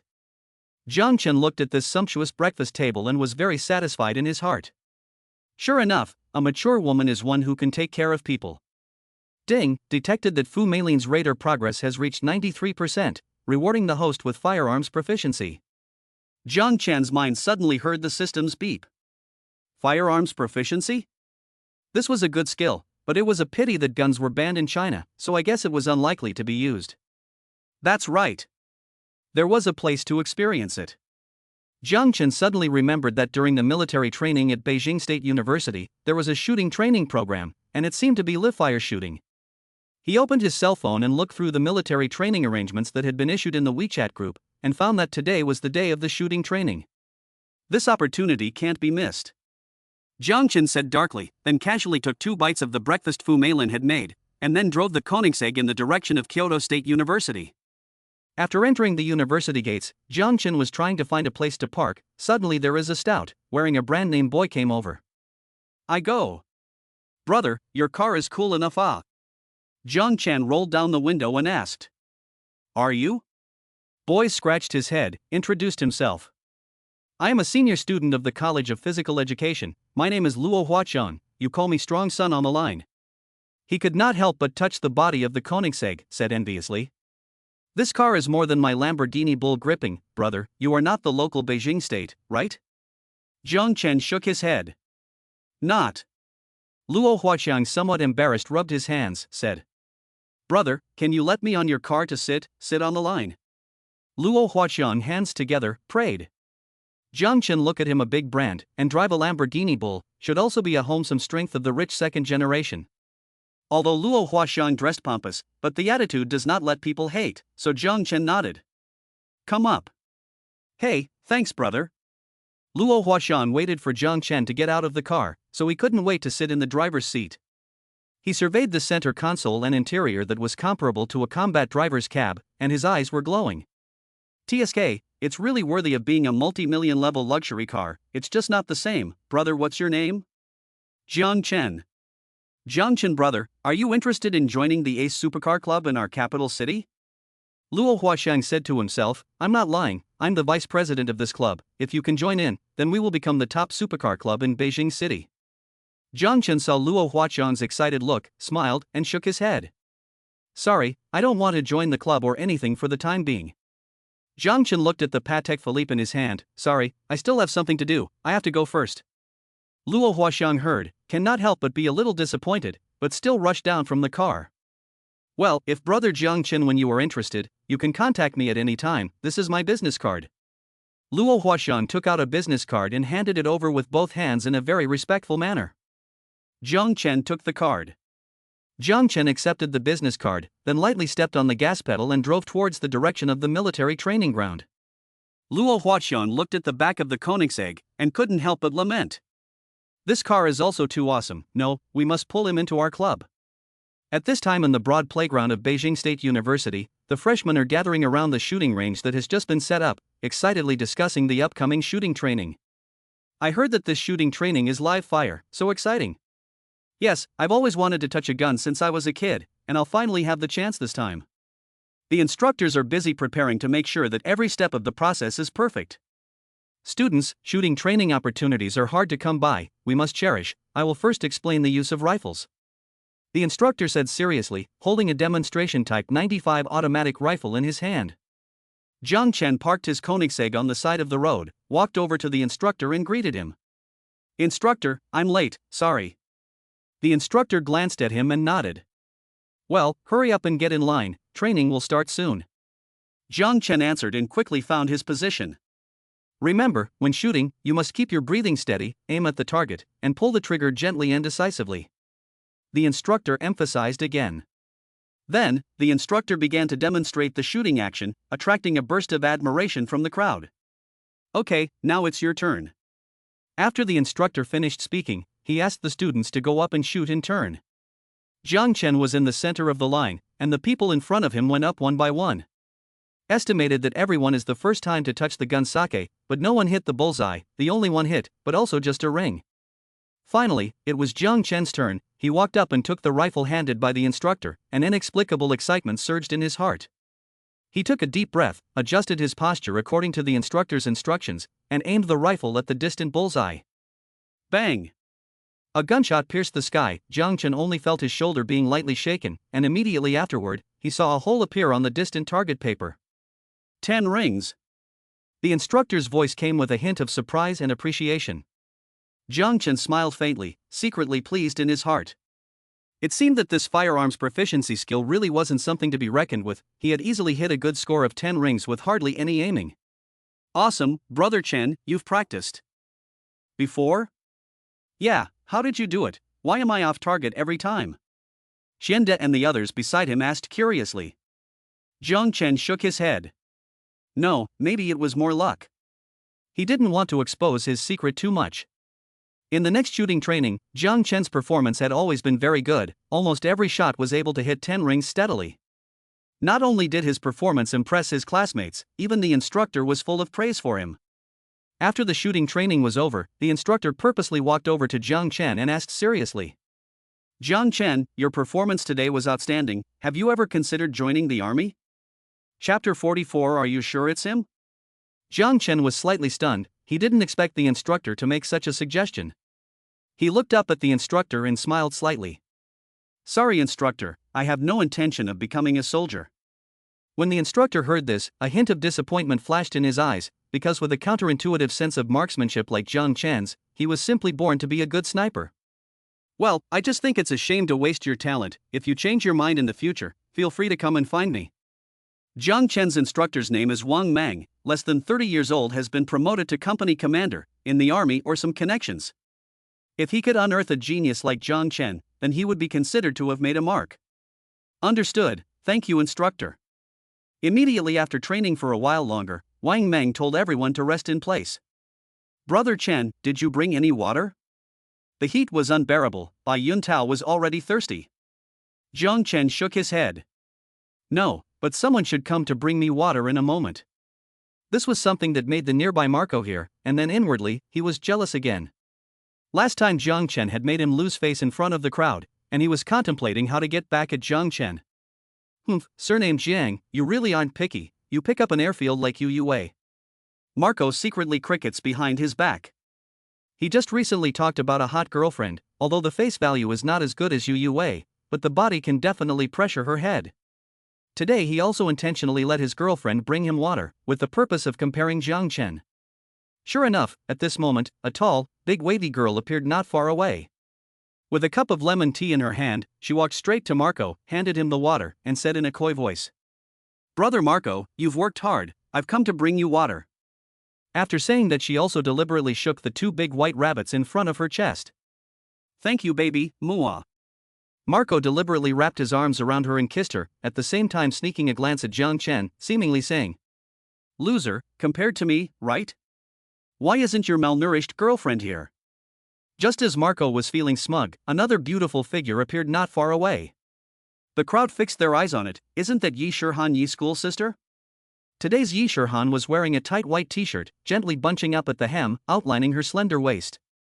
The neckline of the t-shirt was slightly loose, and as she gently swayed with her steps, the graceful lines of her collarbone were faintly visible. On her chest was a small pink heart pattern, adding a bit of playfulness and cuteness. Underneath was a pair of high-waisted light-colored denim shorts that tightly wrapped her long, straight legs, exposing a large portion of her fair skin, which shimmered with a tantalizing luster in the sunlight. Yi Shihan's appearance, looking at the crowd of LSB's harums, are almost flowing out. Yi's school sister looks also too wow, right, this pair of long legs is longer than my life. If not, why is she the school flower of Beijing State University? Can't she be compared to ordinary goods? I'm willing to use 10 years of my brother's life in exchange for one night with Sister Yi. I'll use 20 years. Roll aside, you guys are still rolling up? Actually, I don't blame everyone. Why, after all, they are all a bunch of big bloody boys. I have to say, Yi Shihan's body is simply perfect, the curves are exquisite, the place that should be thin is thin, and the place that should have meat is absolutely unambiguous. There wasn't a trace of flab around her waist, and her belly was flat and tight, showing off an excellent abdominal line. Hips, on the other hand, bucked and rounded, and slender waist limbs form a sharp contrast, sketching out a picture of attractive S-shaped curves. At this moment, she was holding a cup of chilled juice as she walked towards Jiang Chen. The sunlight sprinkled on her body, cloaking her with a golden halo, making her look even more dazzling. Her appearance immediately attracted the gazes of everyone present, including Marco, who had just been gloating. Junior brother Jiang Chen, you've worked hard. Yi Shihan walked to Jiang Chen and handed him the juice with a smile. This is hand-squeezed juice, have some. Jiang Chen took the juice, feeling the cold touch coming from his fingertips. His heart was secretly happy. He looked up at Yi Shihan's big, clear and bright eyes, and the corner of his mouth hooked up into a cynical smile. Thank you for your concern, senior sister Yi, then I won't be polite. After saying that, he tilted his head and drank a large mouthful of juice. The sweet fruity aroma spread in his mouth, instantly feeling incomparably cozy. While the nearby Marco was looking dumbfounded, the fire of jealousy in his heart was burning brightly, his back teeth were about to be clenched. Damn it, why would even school sister Yi give Jiang Chen water? When did the two of them hook up? Marco then looked at his girlfriend, so a comparison instantly felt tasteless. It felt like the original version and the PDD version were put together. The gap was clear at a glance. Marco could not accept that he had been humiliated by Jiang Chen 3 times, so he took out his cell phone and dialed a number. Hello, Brother Chang, are you at school now? I'm in, you say. The kid who asked you to clean up last time is here now, so hurry up and bring someone over. The other party contemplated for a moment and said. Got it, you wait for me for a while, immediately bring people over. 10 minutes later, the military training formation just dissolved. There are a dozen figures aggressively toward the direction of the playground. The leader was no other than Luo Huaxiang. Luo Huaxiang was tall and muscular, walking in the crowd like a crane. He had a short head of hair that stood straight up, and his eyebrows revealed a fierce color. The dozen or so people following behind him were all his juniors in the sports academy, and each one of them was also ferocious, looking like they were no good. When Marco saw Luo Huaxiang and the others walking towards him, a sly glint flashed in his eyes. He hurriedly greeted him and said to Luo Huaxiang in a low voice. Brother Chang, you're finally here, that kid is over there, this time you have to help me give him a good beating. Luo Huaxiang glanced at Marco and said coldly. Your kid gives me trouble every day, only help you this time, where is that guy? Point to me. Marco quickly reached out and pointed to Jiang Chen, who was resting not far away, and said viciously. That's him, his name is Jiang Chen. Brother Chang, this time you have to help me teach him a good lesson, let him know how powerful I am. Luo Huaxiang looked in the direction of Marco's finger and saw Jiang Chen, who was leisurely drinking fruit juice. Seeing this familiar figure in front of him, Luo Huaxiang's eyes were almost glazed over. Are you sure it's him? Chapter 45, What a coincidence, Brother Chen, hello again. Marco did not notice Luo Huaxiang's dissimilarity, he eagerly said. Yes, it's him, do it Brother Chang, teach him a hard lesson. However, what happened next threw all of them for a loop. Only to see Luo Huaxiang suddenly collected all his hostility, replaced it with a smiling face, and took big steps towards Jiang Chen. Marco and the other juniors froze, unsure. They had expected a fierce fight, but they didn't expect Luo Huaxiang to react like this. Luo Huaxiang walked to Jiang Chen and greeted him with a smile. "Brother Chen, what a coincidence, I didn't expect to meet again so soon." This scene stunned everyone present, especially Marco, whose mouth was so wide open that it could be stuffed into a rotten egg. Jiang Chen also froze for a moment, then smiled faintly and said, "Oh, it's you Qiangzi, why are you here?" Luo Huaxiang straightened up and smiled somewhat awkwardly. No, nothing, I just casually skipped around." Jiang Chen nodded and didn't say anything more. On the other hand, Marco and the others were completely confused. They couldn't understand why Luo Huaxiang would be so respectful to Jiang Chen. Marco couldn't help but walk up and stuttered. "Brother Chang Chang, you know him?" "Pa." Luo Huaxiang turned his head and backhanded a slap. This slap directly Marco whipped silly. He covered the hot cheeks, eyes full of incredulity. "Brother Chang, Yu Youwei hit me?" Luo Huaxiang ice cold, as if looking at a dead person. "Beat you also deserved. I have warned you, usually less trouble, the old man's words as a whisper ah." Marco was anxious, and could not care about the pain in his cheeks. Pointing at Jiang Chen, he said, "But Brother Chang, it was this kid who provoked me first ah." With a bang, Luo Huaxiang directly kicked Marco more than a meter away. "Messing with you? You are also worthy. I'm telling you, Jiang Chen is my brother Luo Huaxiang. Whoever dares to touch him is hitting me in the face. Can you afford it?"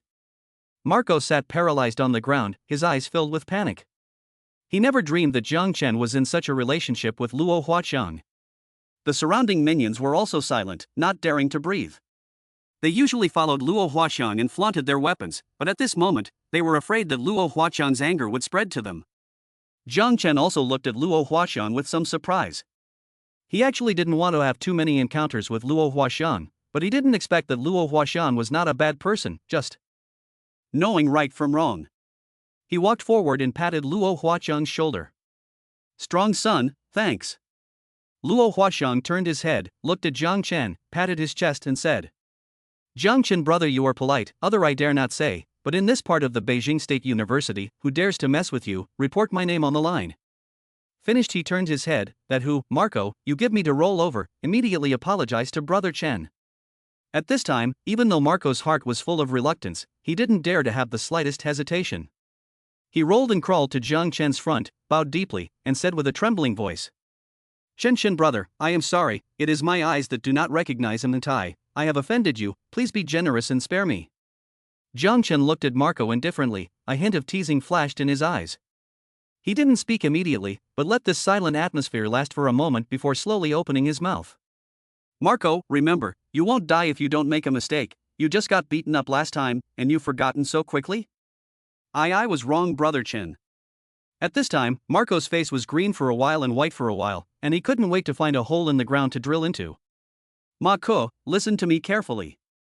Luo Huaxiang coldly looked at Marco. "If you dare to have a next time, I will abolish you, do you hear me?"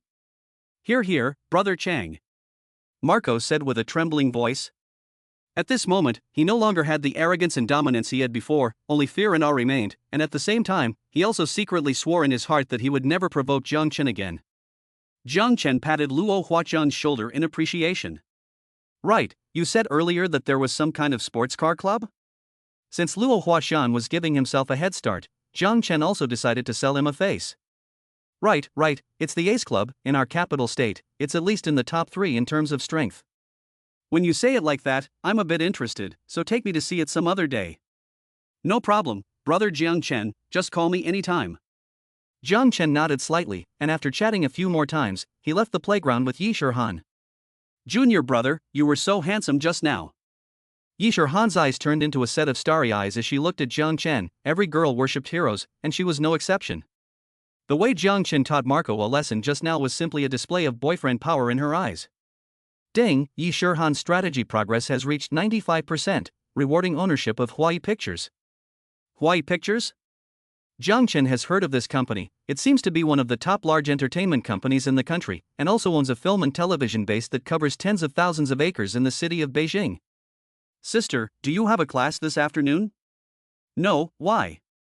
Jiang Chen raised his eyebrows. "Take you to a fun place." "Really? Where to go?" Jiang Chen opened the door of the Koenigsegg, pretended to be mysterious. You will know when you go, get in the car. Yi Shirhan excitedly sat on Jiang Chen's Koenigsegg. With the vehicle started, the two soon came to the outskirts of Beijing City, Hui Film City. Hui Film City covers an extremely wide area, and from afar, the tall gate building towers over the city, and the ancient buildings are distributed around in a staggered manner. Above the city gate, the 5 big characters of Hui Movie and TV City were glittering. Jiang Chen drove into the movie city, and Yi Shirhan curiously looked around. She saw that the streets in the city were spacious, with stores standing on both sides, and all kinds of signboards and flags fluttering in the wind, as if she had traveled to a bustling marketplace in ancient times. From time to time, there were actors and actresses dressed in ancient costumes traveling through the streets, busily engaged in various shooting scenes. Wow, this place is just exactly like the ancient times. Yi Shirhan marveled. That's right, Hui Film City is one of the most famous film and television shooting bases in China, and many ancient costume dramas are shot here. Jiang Chen introduced the car while parking it in a spacious parking lot. The two of them got out of the car and strolled along the streets. Jiang Chen took Yi Shirhan to visit various areas within the film city, including palaces, temples, streets, alleys, residential houses, and so on. Every building was meticulously carved, and the details showed the ingenuity of the craftsmen. Yi Shirhan seemed to be in a real ancient world, feeling the prosperity and flavor of that era. During the visit, they also happened to meet a few theater crews that were filming. Schoolmate, there seems to be a theater group filming an ancient costume drama over there, let's go and take a look. Chapter 46. Is there any interest in joining the entertainment industry? Yi Shirhan pulled Jiang Chen's arm and excitedly pointed to a filming site not far away. Jiang Chen smiled and nodded, so the two of them curiously went over.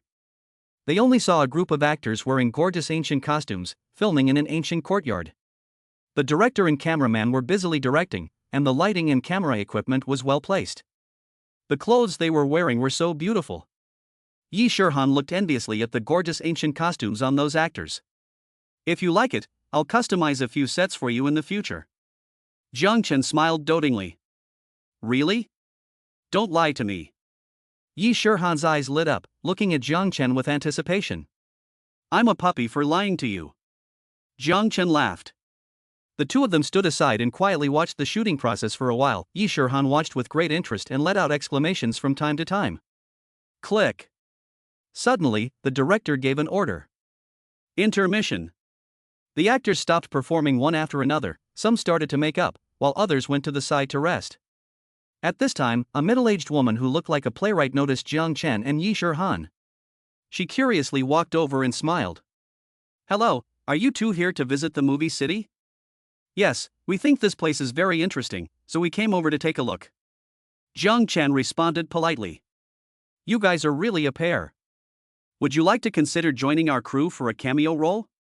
The actress looked at Jiang Chen and Yi Shirhan and felt that they had a good image, so she enthusiastically invited them. A cameo role? Yi Shirhan looked at Jiang Chen with some interest. Brother, what do you think? She said. Jiang Chen smiled faintly. If senior sister wants to try, I can accompany you. That's great. I'll go and talk to the director. The playwright happily turned around and ran to the director's side. Not long after, the director walked over with a few staff members. He looked Jiang Chen and Yi Shirhan up and down and nodded in satisfaction. Well, the image is good. Are you guys willing to guest star as an ancient couple? The kind with lines. Good. Yi Shirhan excitedly agreed. She was very interested in things like filming.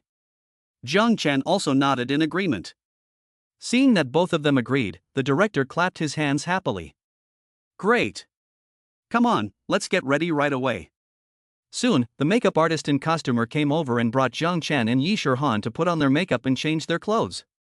After some careful dressing, the two of them seemed to have traveled through time and space, turning into a pair of ancient lovers. Jiang Chen was wearing a dark blue brocade robe with a golden belt around his waist, very handsome and dashing. Yi Shirhan, on the other hand, was wearing a pink pair of tasseled dresses with exquisite hair ornaments on her head, just like a great lady in ancient times. Wow! You guys look like a match made in heaven. The playwright and the others marveled when they saw the two of them change their outfits. The director also nodded in satisfaction. Very good. Good. Now let's do the scene. He briefly explained the plot and lines to the two of them, and then started filming. The scene was set near a pond, and the couple played by Jiang Chen and Yi Shirhan were enjoying the flowers. The two were holding hands and strolling along the path between the flowers. Langjun, look at how big this fish pond is. Yi Shirhan pointed at the fish pond in the distance and said in a delicate voice. Do you like it? This fish pond, I have contracted it for you. Jiang Chen finished this line, feeling a little wrong. Nima, this is shooting a serious costume drama? Why is it a little bit of a boss that flavor? When Yi Shirhan heard this, her face flushed and she shyly lowered her head. Click. The director shouted excitedly, then walked quickly to Jiang Chen and Yi Shirhan. Your performance is really out of my expectation, especially you. He patted Jiang Chen's shoulder. That line you just said was fantastic, it completely brought out the character's dominance and deep feelings. I thought I was just looking for a cameo with a good image, but I didn't expect you to be so talented at acting. Jiang Chen was a bit embarrassed by the director's praise, he scratched his head awkwardly. You flatter me, director. You're too kind, director. Oh, don't be so modest. I'm a good judge of character, you definitely have the potential to become a star. The director became more and more excited and said, seriously, do you have any plans to enter the entertainment industry? I can help you recommend 2 movies? Said he handed over his business card. My name is Chen Li, do this line also has more than 10 years, contacts or have? I can see that director Chen Li appreciates Jiang Chen very much, and intuits that if he enters the entertainment industry, he will surely be a big hit. Jiang Chen smiled and politely refused. Sorry, Director Chen, I'm not too interested in entering the entertainment industry. Seeing Jiang Chen's stance, Chen Li couldn't help but have a few disappointments, but still fought for it, saying, well, if you change your mind later, you can come back to me. Jiang Chen nodded, then looked at his watch and said to Yi Shirhan. Sister, it's getting late, let's go change and get ready to go back. Yi Shirhan nodded her head, not expecting to accompany Jiang Chen to stroll around the film city, but also to enter the crew to shoot a movie, not banning her very happy. The two of them walked towards a makeshift changing room, and were about to knock on the door, when suddenly a man's voice came from inside. Shalia, this play if you can accompany me for a few nights, I guarantee that the next play will let you be the female lead, how? You don't want to be a drag queen for the rest of your life, do you? Jiang Chen and Yi Shirhan glanced at each other, both seeing surprise in the other's eyes. The hand they were about to knock on the door also stopped in midair. The conversation inside continued, it was a man's voice, and listening to the content, it seemed like the male lead actor of the play was attempting to molest the actress. Xin Hui, show some respect. I'm only here to act, not your plaything. The actress' angry voice came out, she was clearly furious at the male lead actor's behavior. Respect? In this circle, you talk to me about respect? Don't be silly, Shaoli, as long as you follow me, I'll guarantee you a straight path to stardom, otherwise, you'll be waiting to run the dragon set in the theater for the rest of your life. Xin Hui threatened. Yi Shirhan was shocked to hear this, she didn't realize that behind the glamorous entertainment industry, there was such a dark side. You are shameless. Shaoli was so angry that she was trembling, but there was nothing she could do. Shameless? This is the reality, Shaoli, you either accept it or get out of this circle. Xin Hui laughed out loud, his voice filled with arrogance and hubris. A trace of coldness flashed in Jiang Chen's eyes, he couldn't tolerate such a thing. He was about to push the door in, but Yi Shirhan pulled him back. Schoolmate, don't be impulsive, let's call the police first. Chapter 47 Mr. Jiang, what happened? Yi Shirhan said worriedly. Jiang Chen nodded and took out his cell phone, preparing to call the police. However, just then, they heard a crisp slap from inside, followed by Shaoli's cries and Xin Hui's angry curses. Jiang Chen and Yi Shirhan glanced at each other, and in their hearts, they both realized that they couldn't wait any longer. Jiang Chen violently pushed open the door and rushed in. Only to see Xin Hui glaring at Shaoli with a furious look on his face, while Shaoli was covering her cheeks and bursting into tears. Seeing Jiang Chen and Yi Shirhan suddenly rushing in, Xin Hui froze for a moment before his face became even more somber. Who are you guys? How dare you barge in, get out! Xin Hui roared. Don't care who we are, what you just did is clear in your own heart. Jiang Chen said coldly, his gaze looking straight at Xin Hui. Xin Hui was a little weak from Jiang Chen's gaze, but he still said forcefully. What I do is none of your business. Get the hell out of here. We all heard what you said just now, do you think you can do whatever you want here? Yi Shirhan also said angrily. Xin Hui's face changed, he didn't expect his ugly behavior to be heard. Marred, it seems like you're not going to be punished until you've toasted. A fierce glint flashed in his eyes as he suddenly lunged at Jiang Chen. Jiang Chen was prepared for this. He dodged Qin Hui's attack with a flash of his body, then kicked him to the ground in the process. Ah! Qin Hui screamed miserably and fell to the ground. How dare you hit me? Qin Hui roared, struggling to get up. Hitting you is considered light, scum like you deserve to be a star idol? Jiang Chen said coldly. Qin Hui was shocked by Jiang Chen's aura and didn't dare to make another move for a while. At this time, the others from the crew outside the door heard the commotion in the changing room and walked in. What happened? Director Chen Li inquired. Director Chen, you have to make a decision for me. Seeing Chen Li and the others come in, Qin Hui immediately changed his face. He covered his waist that was kicked by Jiang Chen, a painful expression on his face, added a little more to the story, and finally gritted his teeth and said, These two crazy people who don't know where they came from suddenly barged in and made a move on me. Director Chen, you can't let them off lightly. Chen Li's brows furrowed as he listened to Qin Hui's words. He looked at Jiang Chen, a hint of doubt flashing in his eyes. Jiang Chen, why did you hit him?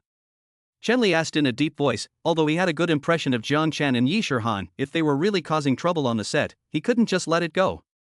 Director Chen, don't listen to Qin Hui, things aren't like this. Actress Xiaoli didn't care about the pain on her face at this time, and hurriedly stood out to defend Jiang Chen and Yi Shihan. Just now, Qin Hui was plotting against me. It was them who heard the commotion and rushed in to help. Qin Hui's face changed. He didn't expect Xiaoli to come forward to speak for Jiang Chen and Yi Shihan, which made him feel a bit caught off guard. Xiaoli, what are you babbling about? When did I ever plot against you? Qin Hui glared at Xiaoli and said with feigned anger. You.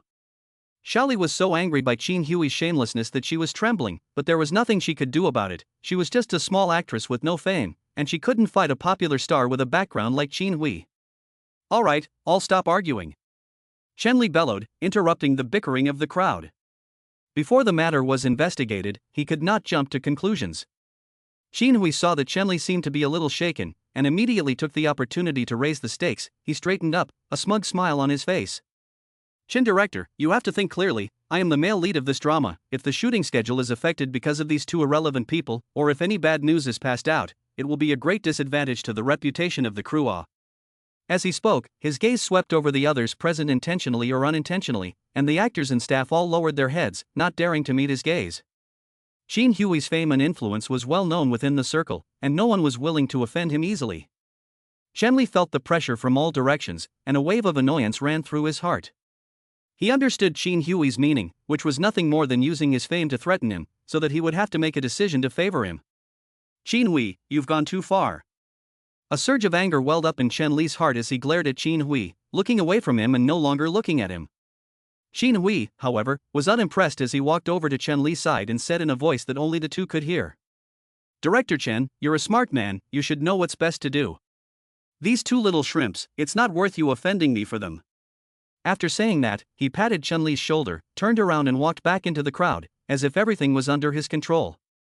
Chen Li's mind was at war. On one hand, he didn't want to succumb to Qin Hui's threat. On the other hand, he was worried that the whole crew would be affected because of this matter. At this time, Jiang Chen spoke. Director Chen, you don't have to be embarrassed, I'll handle this matter. Qin Hui sniffed and coldly hummed. Oomph, who are you? It's your turn to handle it? Jiang Chen ignored him, took out his cell phone and dialed a number. Everyone present looked at him, not knowing what he was up to. Qin Hui, on the other hand, had a disdainful look on his face, thinking that Jiang Chen was just making a show of it. The phone was quickly connected, and Jiang Chen said succinctly to the other end of the line. Hello, this is Jiang Chen. I'm having a bit of a thing on a movie set in Hawaii Film City, so come over here. After hanging up the phone, he looked at Chen Li and the others, and said calmly. Wait a while, someone will come over to solve this matter. Qin Hui snorted.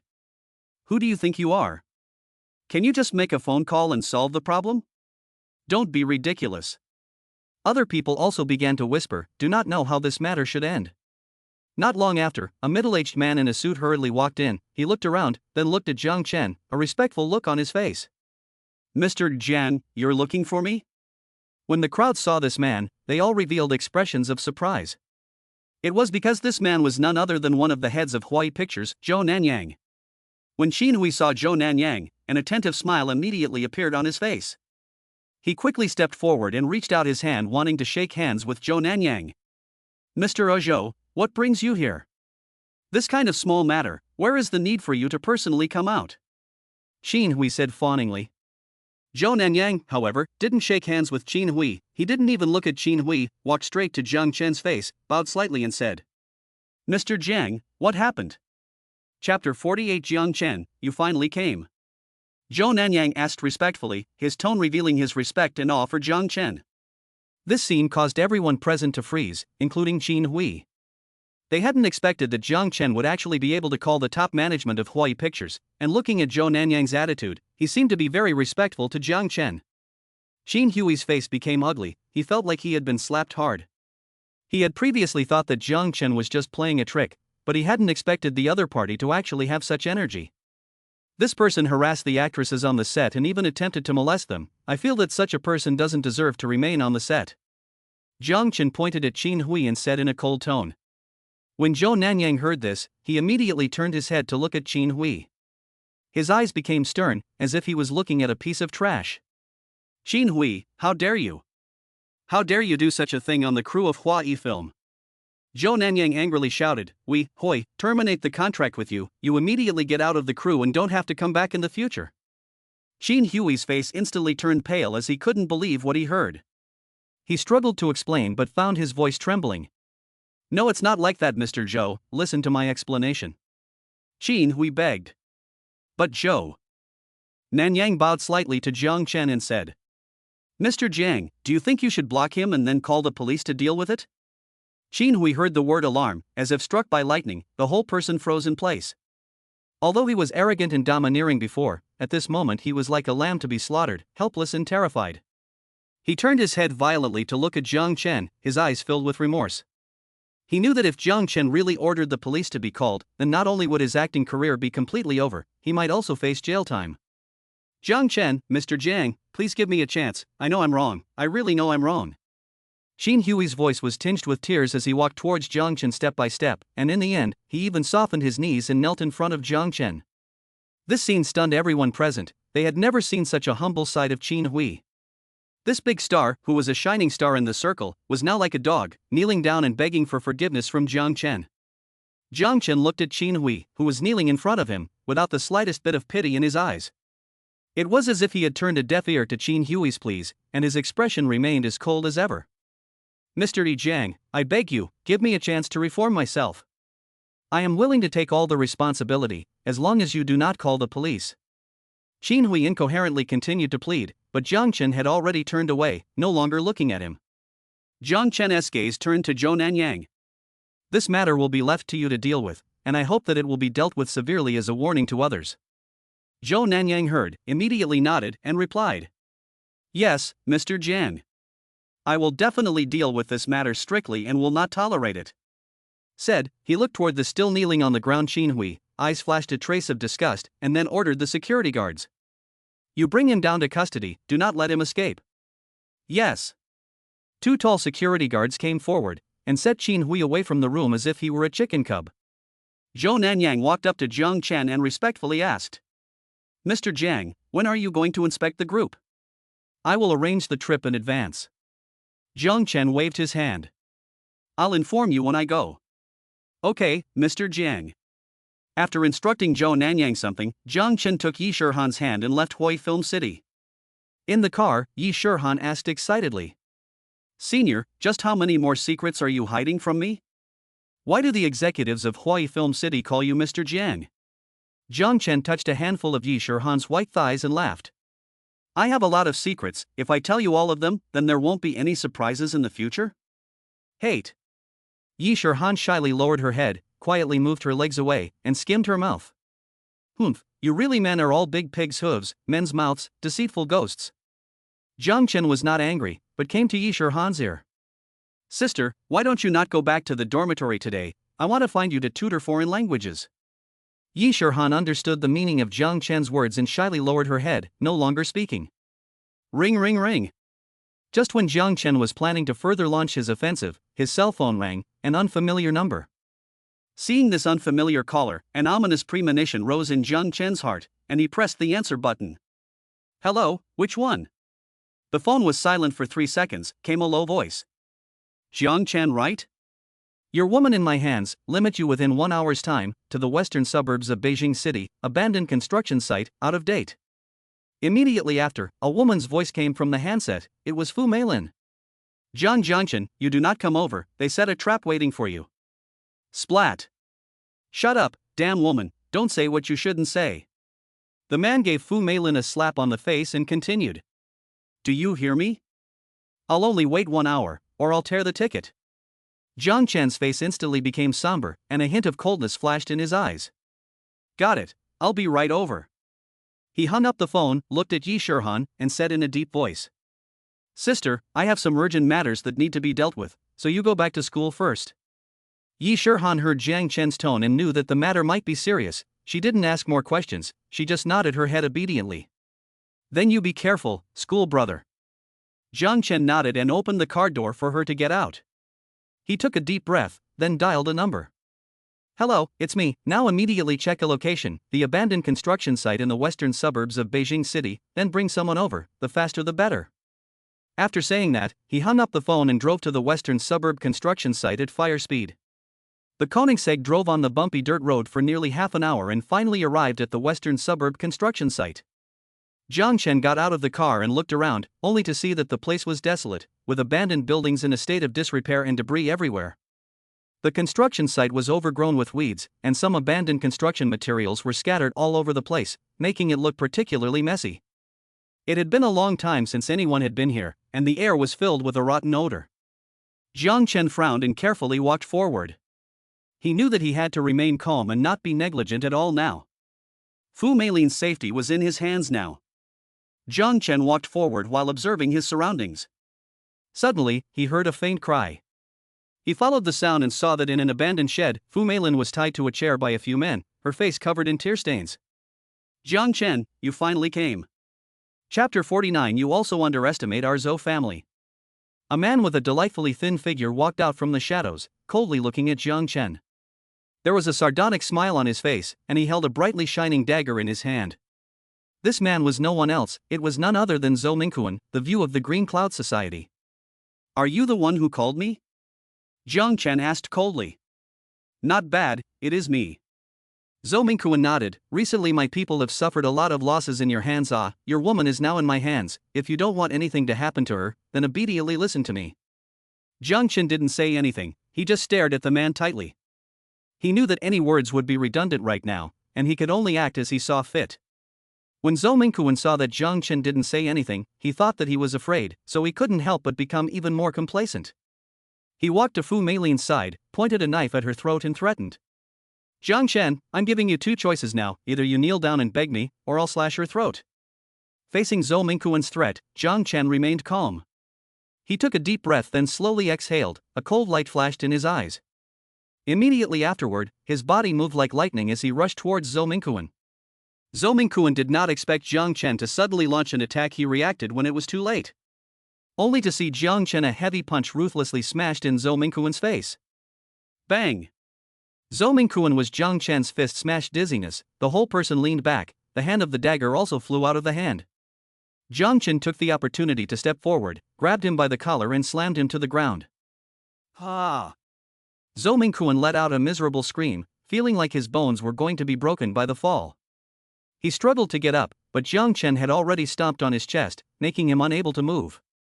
Tiger, save me! Zhou Mingquan shouted. Jiang Chen ignored him and turned his head towards Fu Meilin, who was tied to a chair. Sister Meilin, are you alright? Jiang Chen said as he walked over to untie the ropes on Fu Meilin. At the same time, he was relieved in his heart. Fortunately, he came in time. Fu Meilin didn't suffer any harm.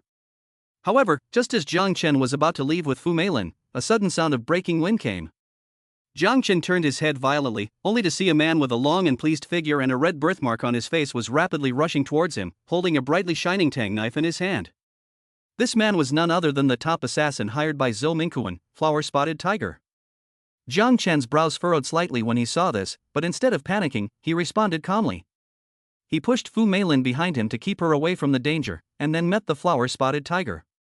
The spotted tiger slashed at the top of Jiang Chen's head, but Jiang Chen nimbly dodged the blow while blasting his fist at the spotted tiger's abdomen.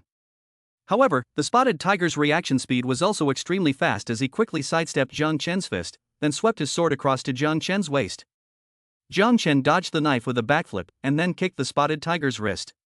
Only to hear a crunching sound, the spotted tiger's wrist was kicked by Jiang Chen, causing severe pain, and the tang knife also flew out of his hand. Looking for death. The flower-spotted tiger roared, and blasted his fist towards Jiang Chen's chest. Seeing this, Jiang Chen also met him with a punch without showing any weakness. Only a loud bang was heard, and the fists of the two men collided together fiercely, before each of them retreated backwards. This blow made Jiang Chen feel his arm go a little numb, while the flower-spotted tiger was even worse. He felt as if his fist had been hit by a hammer. The pain was unbearable. The spotted tiger shook his arm. Well, it's been a long time since I've met a decent opponent. I have to drink a mouthful of your blood today," the spotted tiger said. His body flashed and once again attacked Jiang Chen. Only to see the spotted tiger with a sweeping leg toward Jiang Chen quickly sidestepped to avoid, at the same time a fist toward the spotted tiger's waist. The tiger's reaction was extremely fast. With a twist of his body, he dodged Jiang Chen's attack, and then in the meantime, he slammed an elbow strike into Jiang Chen's chest. Seeing this, Jiang Chen hurriedly retreated backward, and at the same time stretched out his hands to grab the spotted tiger's arms. The two of them instantly fell into a stalemate, and after a few seconds, the spotted tiger suddenly struggled hard to break free from Jiang Chen's hands, and then slammed a heavy punch towards Jiang Chen's head. Jiang Chen was shocked when he saw this, but he didn't panic. Instead, he quickly dodged to the side. Only a loud bang was heard as the spotted tiger's fist smashed heavily into the ground, smashing a crater into the ground. Jiang Chen took the opportunity to kick the spotted tiger in the abdomen, sending him backwards.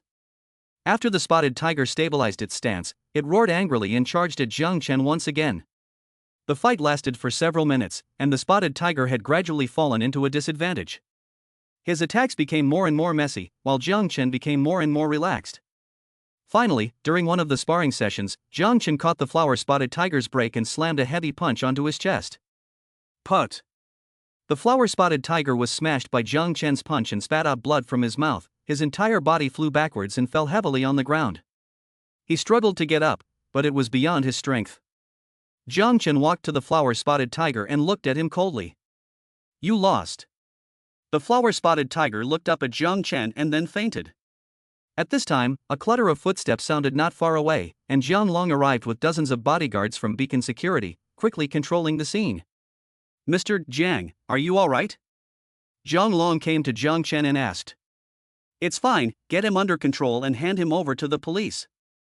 Jiang Chen pointed to Zhou Mingquan, who was lying on the ground, and said. Zhou Mingquan was two tall bodyguards racked up, but the face of the arrogant color remains unchanged. "Oh, Jiang Chen, is my miscalculation? I did not think that even the spotted tiger is not your opponent." Zhou Mingquan looked around the weak. "However, you think the police cannot help me? You are also underestimating our Zhou family." Hearing Zhou Mingquan say this, Jiang Chen frowned. Listening to this Zhou Mingquan's meaning, it seems that behind him there is a protective umbrella, and the background is not small. This point Jiang Chen is not surprised. After all, is mixed mob. If there is no one behind the support, it is estimated that has long been a net. "Oh? It seems that you are very confident in your own strength?" Jiang Chen walked to Zhou Mingquan in front of him, staring at him. "Humph, the person behind me is your kind of small family can't reach the level in a lifetime. If you are sensible, it's not too late to let me go now, otherwise don't regret it." Bang!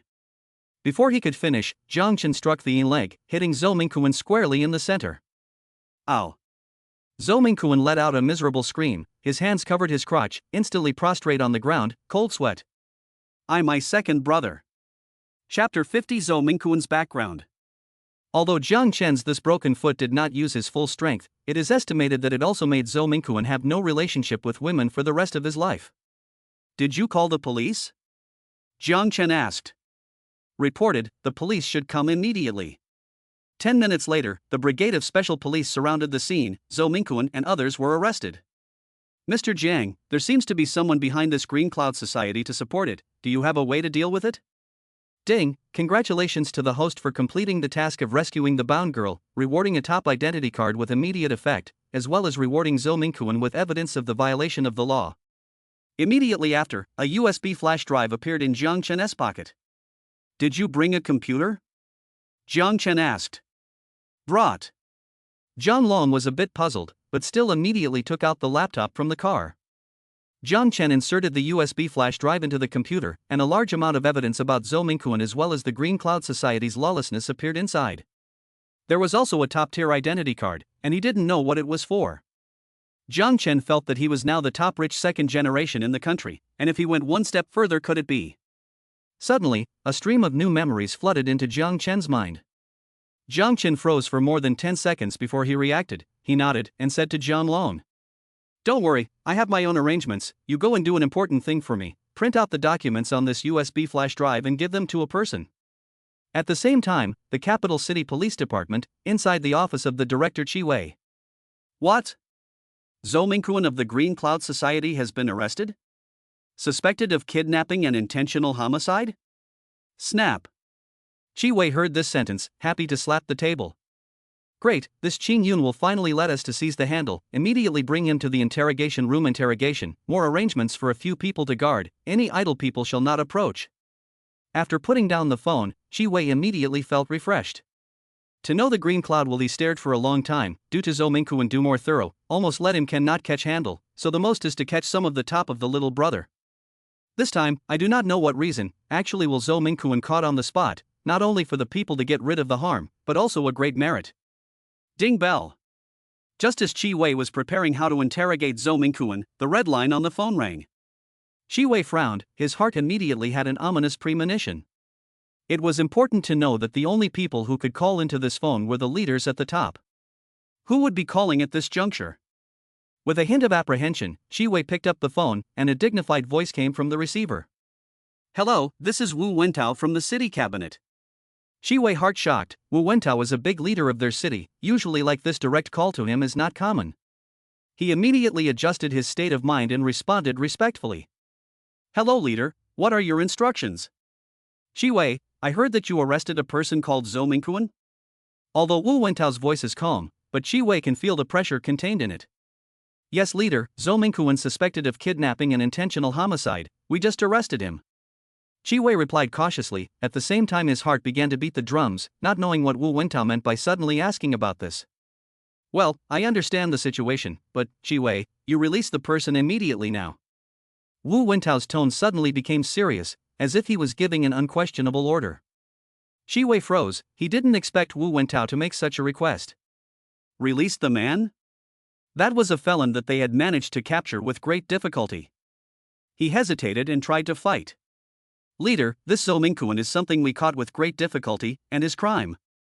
"Yu Youwei, I know your difficulties, but sometimes we have to look at the big picture. You release the person first, and I will explain the other things to you." Wu Wentao interrupted Yu Youwei.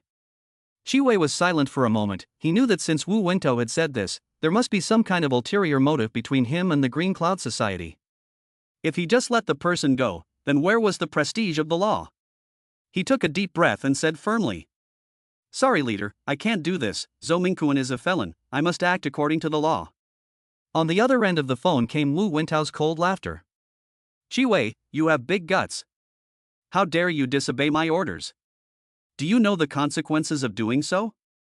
Yu Youwei's heart was flabbergasted, but he still insisted on his position. "Leader, I know what my duty is, please understand." "Good. Very good. Yu Youwei, I didn't expect you to be a man with a backbone. In that case, I will personally go to the police station to see how you can act according to the law." After saying that, Wu Wentao hung up the phone. Yu Youwei put down the phone, his heart filled with apprehension and anxiety. He knew that he might have gotten into big trouble this time. But as a police officer, he had to stick to his principles and bottom line. Shortly afterward, the sound of car brakes came from outside the police station. Yu Youwei walked out of his office and saw Wu Wentao in an executive jacket walking in with a group of people. Yu Youwei greeted him and respectfully saluted Wu Wentao. "Leader, you are here." Wu Wentao coldly looked at Yu Youwei and asked, "Where are the victims and witnesses in this case? I want to see them." This is a bit unorthodox, isn't it? At this time, Jiang Chen and Fu Meilin are also in the police station and are taking statements. "Rules? What I say is the rule. Yu Youwei, I see that you are not very suitable for the post of police chief, or you first to the grassroots experience a few years it." What? This was like a blow to Yu Youwei. He wanted to retort, but in the face of Wu Wentao, then their own official position and status is too high, obviously some of the bottom of the gas is not enough. At this time, Jiang Chen realized what is called the official level of pressure to death.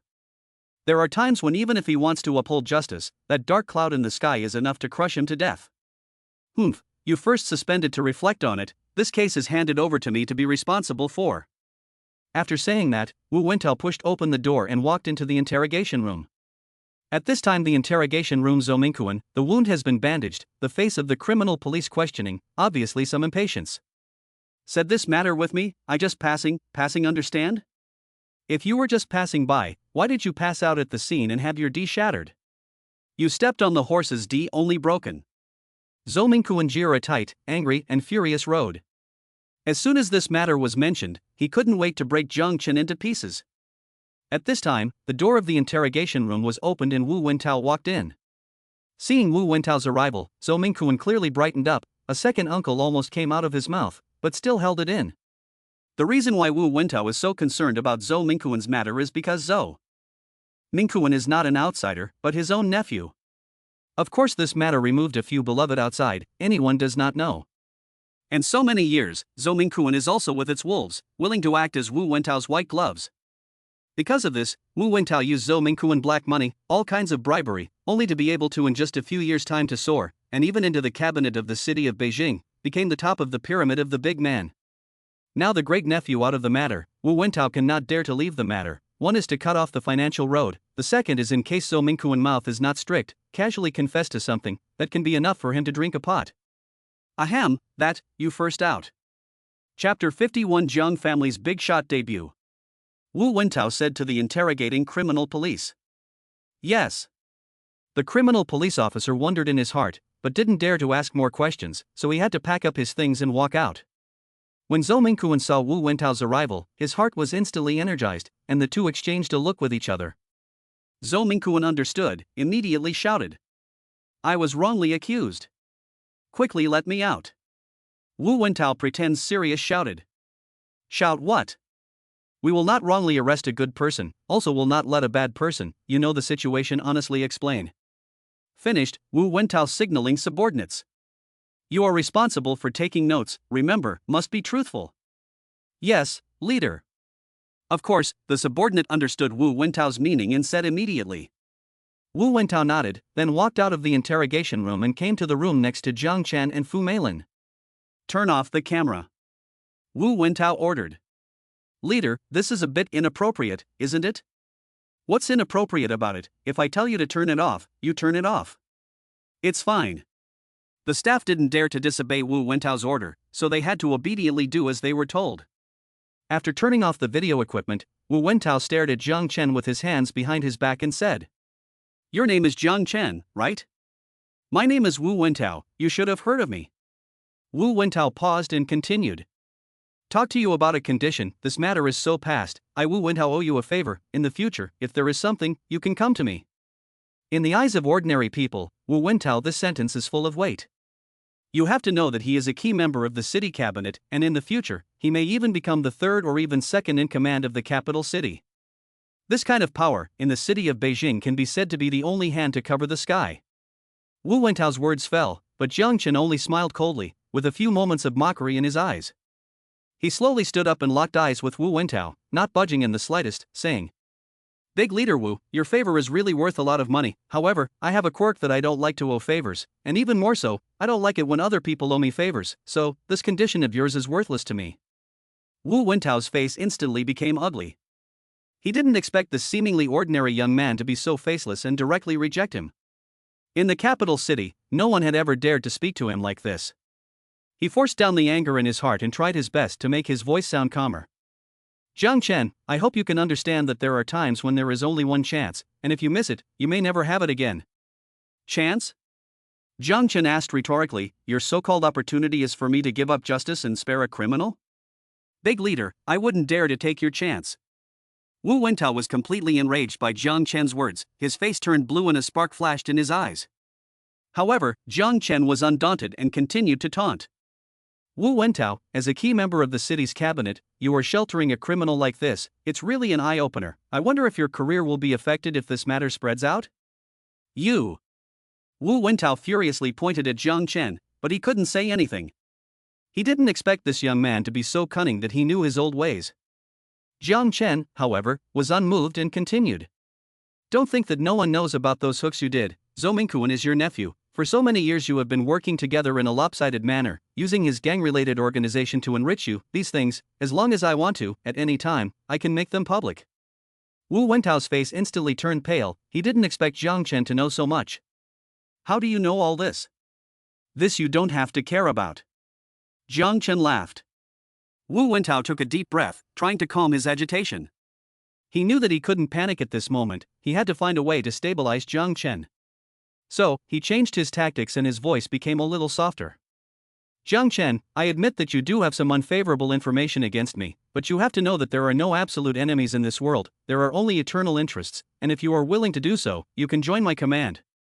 Saying that, Wu Wentao took out a bank card from his pocket and gently pushed it in front of Jiang Chen. There is a considerable amount here, enough to clothe and feed you for the rest of your life. As long as you let Zhou Mingquan off the hook, this card is yours. Moreover, I can also guarantee that your future development in Beijing City will be smooth sailing. Jiang Chen looked at the bank card, the corner of his mouth hooked into a cold smile. He stood up again and walked to the window, turning his back to Wu Wentao and said, Wu Wentao, do you think money can buy everything? Perhaps for some people, money is indeed an almighty thing. But the last thing I need is money. After saying that, he turned around and pushed the bank card back. Wu Wentao's face became ugly once again. He didn't expect Jiang Chen to reject his bribes so firmly. He began to realize that this young man might be even more difficult to deal with than he had imagined. However, Wu Wentao was not willing to give up on this. He pondered for a moment, then changed to a more threatening tone and said, Jiang Chen, you have to understand that the water in the capital city is very deep, the winds and waves are very big, there are some people, some things, that are not something that you can mess with, and if you insist on making an enemy out of me, the consequences will be very serious. Jiang Chen, however, just smiled faintly and said without any concern, Oh? Do you know what they say about fishing? The bigger the storm, the more expensive the fish. I'd like to see just how deep the water is in Beijing State. After that, he turned toward the door and opened it to leave. Stop right there. Wu Wentao instantly became angry when he saw Jiang Chen's softness. Want to leave? Do you think I'll let you leave here easily? If you can walk out, I'll take your name today. Just as Wu Wentao angrily shouted, the door to the room was suddenly pushed open, and a majestic voice followed. Wu Wentao, you have a big mouth. I would like to see how you can keep him from walking out. Chapter 52 Jiang Chen, I will kill you. Jiang Chen turned his head to look, only to see a man in his early 50s, dressed in a dark-colored executive jacket walk in. The man had a powerful aura, with an unquestionable majesty on his face, and a few attendants behind him, looking like he had an extraordinary status. This man was no other than the second-in-command of the provincial cabinet, Jiang Yuanshan. Wu Wentao's face instantly turned white. He obviously did not expect such a big shot to suddenly appear. He stood up in a panic, with a hint of trembling in his tone. Jiang Vice Cabinet Chief, what brings you here? Wu Wentao's heart was in a panic at the moment. He originally thought that today's meeting was just a contest between him and Jiang Chen, but he didn't expect that it would alarm the second-in-command of the provincial cabinet, Jiang Yuanshan. This leader usually lives in deep simplicity, rarely show up in public, not to mention personally intervene in such a small matter. He looked at the majestic leader in front of him, the arrogance in his heart instantly dissipated without a trace, replaced by a deep fear and anxiety. He knew that his usual small actions and thoughts had no place to hide in front of such a giant as Jiang Yuanshan. Wu Wentao barely managed to squeeze out a smile, trying to hide his panic.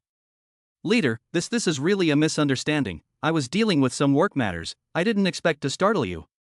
Jiang Yuanshan glanced at him coldly, ignoring his explanation, but walked straight to Jiang Chen's side, looked up and down, and then revealed a look of approval. Xiao Chun, it's been a long time since I've seen you, but you've grown so tall, it's practically exactly the same as when your father was young. Jiang Chen smiled faintly and said, Uncle good. Wu Wentao stood on the sidelines, looking at the way Jiang Yuanshan and Jiang Chen were talking cordially, and immediately came to a realization.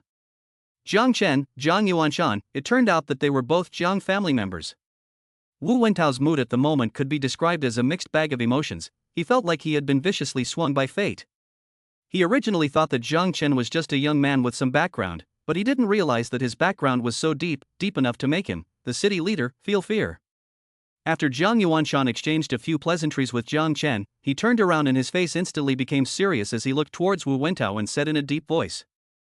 Wu Wentao, I had thought that you were a person of understanding, able to uphold justice and serve the people, but now it seems that you seem to have forgotten your original heart and mission. Wu Wentao's heart trembled. He knew the meaning of Jiang Yuanshan's words.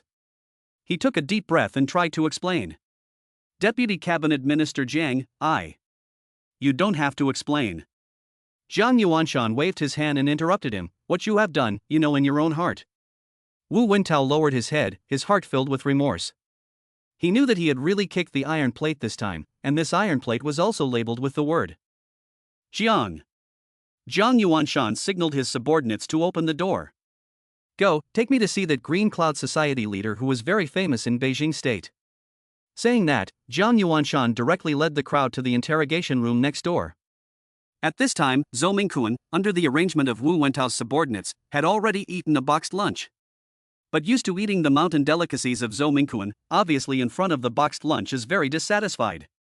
Really, just give the old man to eat this kind of garbage things? Dogs do not eat. Although the mouth said so, but Zhou Mingquan's body is still very honest. Only to see him while stuffing a chicken leg into his mouth, while complaining. Damn Jiang Chen, even got me Zhou Mingquan to this field, you give me to wait, see how I go out to get you dead. Although in the hands of Jiang Chen ate all the bitter, but Zhou Mingquan is like a small strong, still planning how to seek revenge on Jiang Chen. Squeak. At this time, the door of the interrogation room was pushed open, hollering into a group of people. Scared Zhou Mingquan hurriedly put the chicken leg in his mouth back. You. Zhou Mingquan's words did not fall, then glimpsed Jiang Chen's figure. The thought that he was screwed by him to cut off his son and grandchildren, Zhou Mingquan immediately pounced on him like a madman. Jiang Chen, I want to kill you. But before he could get close, Zhou Mingquan was pressed to the ground by two of Jiang Yuanshan's personal bodyguards. Let go of me, uncle, quickly let people catch him.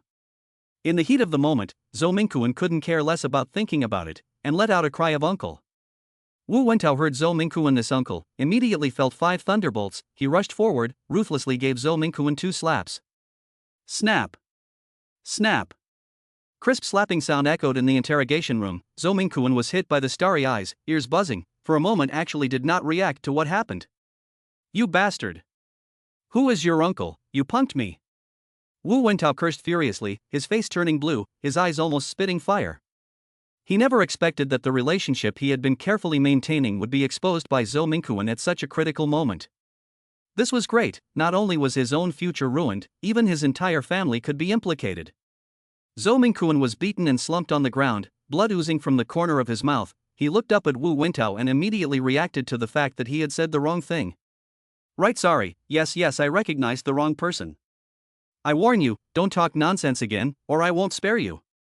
Wu Wentao viciously threatened, and at the same time, he was also panicking a batch inside.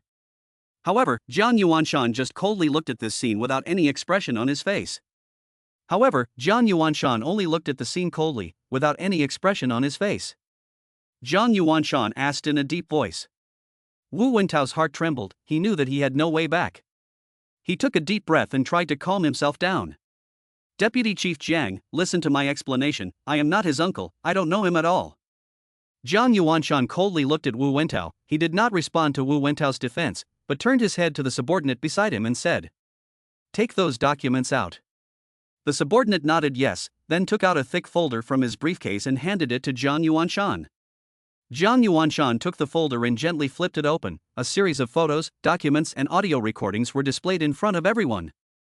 In these documents, there were detailed records of various transactions, collusion and illegal and disorderly behavior between Zhou Mingquan and Wu Wentao. They included all sorts of evidence of them utilizing their authority to provide protection for the Green Cloud Society and profiting from it for personal gain. Jiang Yuanshan handed the documents to Wu Wentao, his tone icy cold. Wu Wentao, these evidences are enough to prove the collusion between you and Zhou Mingquan. How else do you want to explain? Chapter 53. Go to the eldest uncle's home guest. Wu Wentao trembling hand received the document, page by page to read. His face became paler and paler, and the light in his eyes gradually dimmed. The evidence was conclusive, and he was simply unable to refute it. Zhou Mingquan also saw those documents, his eyes widened, his face full of horror. Fog grass. Isn't all of this evidence destroyed? How can appear here? However, Zhou Mingquan knows that he is really finished this time, not only his own hard to escape the net, but also involved Wu Wentao. Jiang Vice Cabinet Chief, I. Wu Wentao opened his mouth, but did not know what to say. The panic and despair in his heart surged like a tidal wave, completely drowning him. Zhang Yuanshan looked at him coldly and said, Wu Wentao, you think what you did was seamless? Do you think you can cover the sky with one hand in Beijing state? Really naive. After saying that, he turned to his subordinates and said, Give this evidence to the procuratorate and let them deal with it according to the law. Yes. The subordinate answered and left. After dealing with this incident, Zhang Yuanshan said to Jiang Chen, Xiao Chen, it's been a long time since I went to Uncle's place to sit down, come on, go to my place to eat tonight. Jiang Chen sniffed and nodded. After the top identity card came into effect, Jiang Chen's background has risen to another level, his father from the business, the eldest uncle from the political, combined simply invincible awe. Jiang Chen and Zhang Yuanshan synchronized out of the police station. The night was already deep, but the prosperity of Beijing state remained undiminished. On both sides of the street, the neon lights of the skyscrapers were flashing, mirroring the stars in the night sky. However, all this hustle and bustle seemed to pale in comparison to the place they were about to go to. The specialized car had been waiting outside for a long time, a black red flag sedan with smooth body lines, revealing a kind of low-key luxury. Jiang Chen and Zhang Yuanshan sat in the car one after the other, and as the door closed, the noises of the outside world were instantly cut off. Jiang Chen sat in the back row, through the car window, quietly enjoying the night scenery of Beijing state. Zhang Yuanshan, on the other hand, sat beside him, flipping through a document in his hands, with a very serious expression on his face. Uncle, where are we going? The provincial cabinet compound. Hearing this place, Jiang Chen was secretly surprised, knowing that this place symbolized the top power hub of Hannan province, not something that ordinary people could just enter. Uncle, do you usually live there? Well, there are family homes over there. Zhang Yuanshan said, but his eyes remained on the documents. Big shots really are exhausting and busy with official duties. Jiang Chen thought to himself, and he couldn't help but think of an online segment where a netizen wrote a perfect score essay, My long father. It was only later that he realized that the lamp in his father's study illuminated the path of the people of the province moving forward. Until this moment, Jiang Chen had a personal feeling. Soon, the special car slowly drove into a heavily guarded area. The towering gatehouse looked solemn and mysterious under the illumination of the lights. The guards at the gatepost were dressed in straight uniforms, their eyes gleaming as they watched every vehicle entering and exiting. After passing through the gate, the car drove forward along a spacious and quiet road. In the distance, a few lofty buildings towered over the main building of the cabinet compound, which looked even more solemn and majestic under the light. Jiang Chen couldn't help but sigh. This really was the center of power. Every building, every road, and even every tree revealed an aura that could not be underestimated. He knew deep down that those who were able to enter this place were all the top elites in the province. The car eventually stopped in front of a small, ancient, and elegant building. Zhang Yuanshan led Jiang Chen out of the car and into the small building. The decoration inside the building was simple yet elegant, revealing a calm and introverted temperament everywhere. Xiao Chen, feel free to sit down. Zhang Yuanshan warmly greeted, tonight it's just the two of us, no need to be polite. Good uncle. Jiang Chen took off his jacket, then found a place to sit. How's life at the university? It's pretty good. That's good, although our Jiang family doesn't need you to rely on your education, but remember, it's right to learn knowledge. I know, uncle. By the way, I haven't seen your parents for a while, how's their health? Zhang Yuanshan asked. They are quite good. My father is now in the Magic City to talk about business, my mom flew to Chengdu. Well, your father, he grew up with a bright brain, but do not like politics, like business, can be worried about your grandfather. Hearing the word grandfather, Jiang Chen heart thumped. To know Jiang Chen's grandfather is also a big man, often appear in the TV kind of. How's grandpa's health? The old man is quite good, his body is strong, it's just that his vitality is not as good as before. Jiang Yuanshan shook his head. Xiao Chen, your grandfather is now looking forward to holding grandchildren. I only have you a cousin, our Jiang family really depends on you. This. Jiang Chen scratched his head. Holding grandchildren, this kind of thing, is not something that he alone can say. The old man said, our Jiang family to find a woman does not require each other family, of course, with our family in the whole of China is not a few. Jiang Chen nodded at his words. He knew that Zhang Yuanshan wasn't exaggerating, and was even a bit conservative. As long as she has a good character, good personality, and gets along with you, then your grandfather and I will support you. Immediately after that, Jiang Yuanshan slapped his thigh. Right, once I talk about this matter, I really do have a suitable object to introduce to you. Underscore? Ah. Jiang Chen was a bit confused. I didn't expect Jiang Yuanshan to really organize his own wedding. You wait, she's staying at the cabinet compound, I'll call her up. After saying that, Jiang Yuanshan couldn't wait to go into the study to make a phone call. Jiang Chen was somewhat speechless at the sight. This is a trip to the eldest uncle's home, how to give back the whole on a blind date. After a while, Jiang Yuanshan came out from the study and instructed. Xiao Chen, you prepare, later she will come, you have to chat well no? I don't know her name yet, uncle. Her name is Luo Bing Lemon, a year younger than you, as I grew up watching. As for the background of her family, I will not reveal too much. Jiang Chen nodded, he understood the meaning of Jiang Yuanshan's words. Living in the cabinet compound, Jiang Yuanshan watched her grow up. This was a proper top white rich beauty. Ding dong. Not long after, the doorbell outside the house rang. Xiao Chen, what are you waiting for? Go open the door. Well. Jiang Chen tidied up his clothes, then quickly walked to the living room and opened the door. Outside the door there was a girl with a stunningly beautiful face, and at first glance, she looked a bit similar to Lu Tianxian, who played Little Dragon Lady, if not more so. Hello, my name is Luo Binglei, may I ask if you are brother Jiang Chen? Today's debut, please beautiful boys more points to urge more, never raise the book Wish you all a happy National Day Chapter 50 for the rebellious biker girl. Luo Binglei's voice was as pleasant as a clear spring, causing Jiang Chen to be in a trance for a moment. He quickly came back to his senses and nodded his head with a smile. Yes, I'm Jiang Chen, come on in. As Luo Binglei approached, Jiang Chen's gaze couldn't help but fall on her body. She was wearing a light pink tight-fitting dress, the hem of which swayed gently with her steps, just like a peach blossom in full bloom. Luo Bing Lemon's body was perfect, especially that proud X part, which was even more plump under the tight dress. A pair of long, straight legs were even more eye-catching. Jiang Chen looked at Luo Binglei in front of him, and couldn't help but sigh in his heart. This is simply a fairy out of the painting. The women Jiang Chen knew before, whether it was Takahashi Yumi or Yi Shihan or Fu Meilin, were completely incomparable to her. Brother Jiang Chen? Seeing that Jiang Chen was a bit stunned, Luo Binglei couldn't help but remind him. Oh yes, please come in. Jiang Chen came back to his senses and hurriedly sidestepped to let Luo Binglei enter the room. Jiang Yuanshan stood up from the sofa and warmly greeted Luo Binglei. Binglei, you're here, come and sit. Uncle Jiang good. Luo Binglei smiled and greeted him, elegantly sitting down on the sofa. Ice lemon this is the Jiang Chen I told you about, my nephew. Jiang Yuanshan introduced. Jiang Chen brother good. Luo Binglei once again nodded her head in greeting to Jiang Chen. For a while, the atmosphere in the living room was a bit awkward. I remembered that I still have some official business that I haven't dealt with, you two have a good chat, I'll go and get busy first. Seeing this, Jiang Yuanshan hurriedly found an excuse to get up, and by the way, he hinted at Jiang Chen with his eyes, which meant, you kids should seize the opportunity. After seeing Jiang Yuanshan walk away, Luo Binglei breathed a sigh of relief, her tense body relaxed and said, alas, pretending to be a lady is really tiring. Jiang Chen froze at the words, then couldn't help but laugh out loud. He didn't expect that this noble and cold-looking Luo family's eldest young lady would have such a side. What are you laughing at? Luo Binglei glared at Jiang Chen and pretended to be angry as she looked away. Nothing, I just think that you are quite cute like this.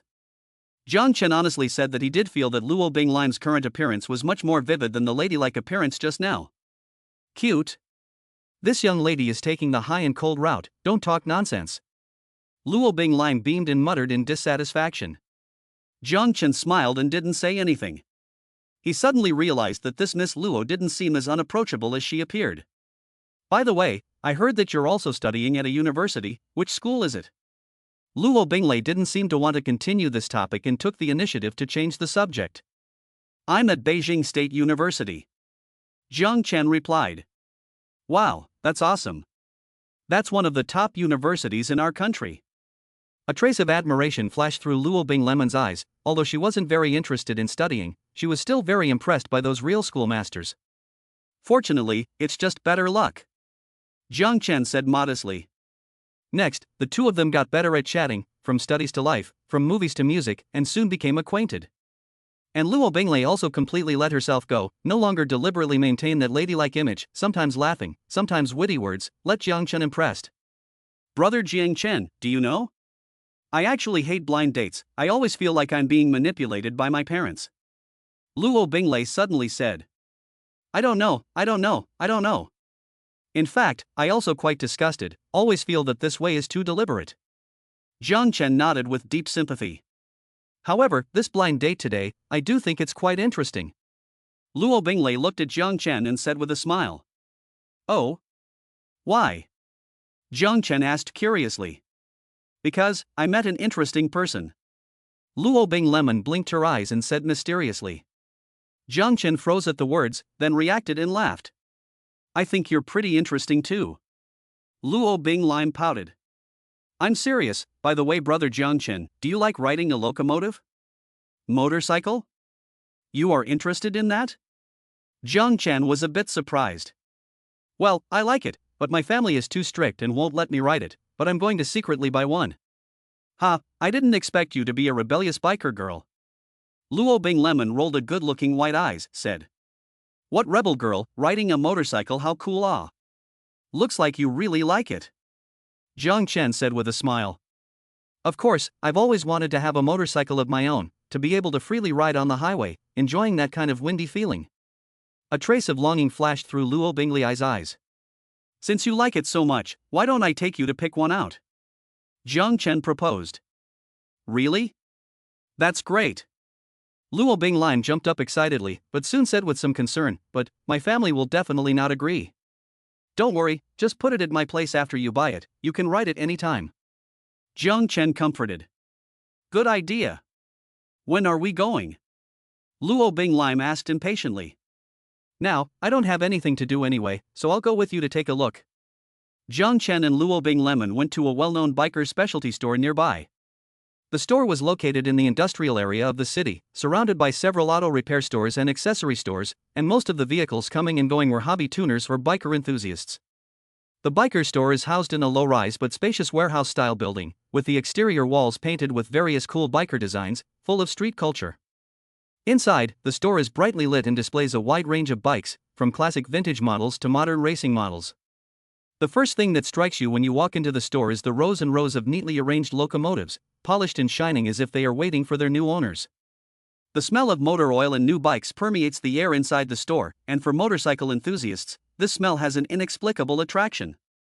Wow, there are all styles of motorcycles here. Luo Binglei looked around excitedly, her eyes glowing as if she had already seen the image of herself riding a motorcycle speeding along the highway. Excuse me, are you two here to see the motorcycles? A clerk in work clothes came over and enthusiastically inquired. Yes, we came to take a look. Jiang Chen nodded and said. Alright, we have various styles and configurations of locomotives here, you can take your time to pick. Chapter 55 Find a venue to experience it. The clerk introduced enthusiastically while leading Jiang Chen and Luo Binglei around the store. Luo Binglei's eyes flowed between the various cool locomotives, and suddenly, her eyes fixed on a uniquely shaped locomotive with smooth lines. It was a Kawasaki Ninja H2, which was designed with both power and beauty, like a lying beast waiting to be awakened. She quickly walked over to the Kawasaki Ninja H2, and reached out her hand to gently touch the bodywork, with a deep love in her eyes. This motorcycle is so cool. Luo Binglei sighed. Jiang Chen also walked to her side and sized up the motorcycle. He had top-notch driving skills and knew all about locomotives, so he naturally knew that the Kawasaki Ninja H2 was a very good locomotive. This locomotive was indeed good, a beast of a performance. Jiang Chen nodded approvingly.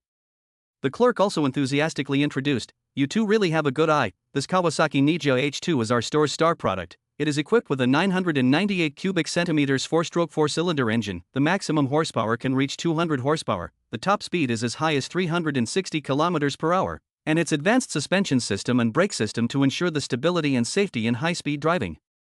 As Luo Binglei listened to the shopkeeper and Jiang Chen's introduction, the love in her eyes grew even stronger. She imagined herself riding this motorcycle speeding on the highway, and that combination of freedom and speed made her heart yearn for it. Brother Jiang Chen, what do you think of this locomotive? Luo Binglei looked at Jiang Chen expectantly. Very good, if you like it, then buy it. Jiang Chen said with a smile. Hearing Jiang Chen's affirmation, Luo Binglime smiled as happily as a child. She turned to the clerk and said, "I'll take this one." When the clerk heard Luo Binglai's decision, a delighted smile immediately appeared on her face, and she hurriedly went to prepare the relevant procedures for purchasing the car. Jiang Chen also took out his bank card without skimping, ready to pay. "I'll take this car," swiped the card. Jiang Chen handed the bank card to the clerk. The clerk took the bank card and started to operate the POS machine neatly. In a short while, the message of successful transaction was displayed on the screen. "Congratulations, this Kawasaki Ninja H2 now belongs to you." The clerk handed the bank card and relevant documents back to Jiang Chen, while handing over the locomotive key. Jiang Chen took the keys and said to Luo Binglime with a smile, "Now, this locomotive belongs to you, want to try it out?" Luo Binglime excitedly took the keys. "Of course I do." The two of them then left the motorcycle store. Jiang Chen rode his bike and carried Luo Binglime, and together they went to a professional racing track. The racetrack was located on the outskirts of the city, covering a vast area with complete facilities. As soon as they entered the racetrack, they could hear the roaring engine sounds and the sharp sounds of tires rubbing against the ground, filling the atmosphere with speed and passion. Jiang Chen and Luo Binglai parked their locomotives in the designated area and then walked to the side of the track. Luo Binglime looked at the wide track and the racing cars that sped past, and her eyes glittered with excitement. "Wow, this place is really big!" Luo Binglime exclaimed. Jiang Chen also looked around and nodded. "Well, this racetrack is the most professional in the province, and the track is very well designed. Do you want to go run a few laps?" Jiang Chen proposed. Jiang Chen suggested. Luo Binglime agreed without hesitation. They walked towards the registration desk, ready to let Luo Binglime experience the feeling of galloping on the track. "Hello both of you, welcome to our racing track." The staff at the registration desk greeted them warmly. "May I help you?" "We would like to experience the racetrack, may I ask what the process is?" Chapter 56 Kid, don't be nosy. Jiang Chen inquired. "It's very simple, first fill out a form, then we'll arrange a coach and a race car for you, or if you have your own race car, you can go straight to the track." The staff explained. Luo Binglime excitedly filled out the form, then couldn't wait to follow the coach towards the preparation area. "This Kawasaki Ninja H2 is really nice, you should really enjoy the feeling of driving it on the track," the instructor said as he looked appreciatively at Luo Binglai's motorcycle. "Well, I can't wait," Luo Binglime said excitedly. Under the coach's brief guidance, Luo Binglime put on her helmet and straddled the locomotive. She adjusted her breathing and then started the engine. With a roar, Luo Binglai rushed out like an arrow. After running a lap, Luo Binglai slowly parked the Kawasaki Ninja H2 in the rest area beside the track. Right at this moment, a group of Speed Racer party members wearing cool racing suits walked over. They looked to be of a similar age, and each of them exuded an unruly air. One of them had colorfully dyed hair and several studs on his ears, obviously the leader of the group. "Pretty girl, good car skills." The leader looked up and down at Luo Binglai, the corner of his mouth hooked up a playful smile. "Is there any interest in joining our flying car party, ah?" Luo Binglai frowned slightly. She wasn't interested in these invitations from the Speed Racer party. She lightly glanced at the leader and said in a resolute tone, "Sorry, I'm not interested in joining any organization." The leader obviously didn't expect Luo Binglai to refuse so directly, and the smile on his face froze. However, he didn't want to give up and still tried to persuade Luo Binglai. "Beauty, don't reject so quickly, you can reconsider, we have a very promising future in the Speed Racer party." "I said, I'm not interested." Luo Binglai interrupted him, with a hint of impatience in her tone. She turned around and prepared to leave, but was suddenly stopped in her tracks by a member of the Speed Racer party. "Hey, pretty girl, don't be so disrespectful," the member said playfully, and at the same time reached out his hand to ride on Luo Binglai's shoulder. Luo Binglai's eyes flinched and quickly dodged the member's hand. She looked at the member coldly and warned, "Please show some respect." However, that member didn't have any intention of restraining, but instead laughed even more wantonly.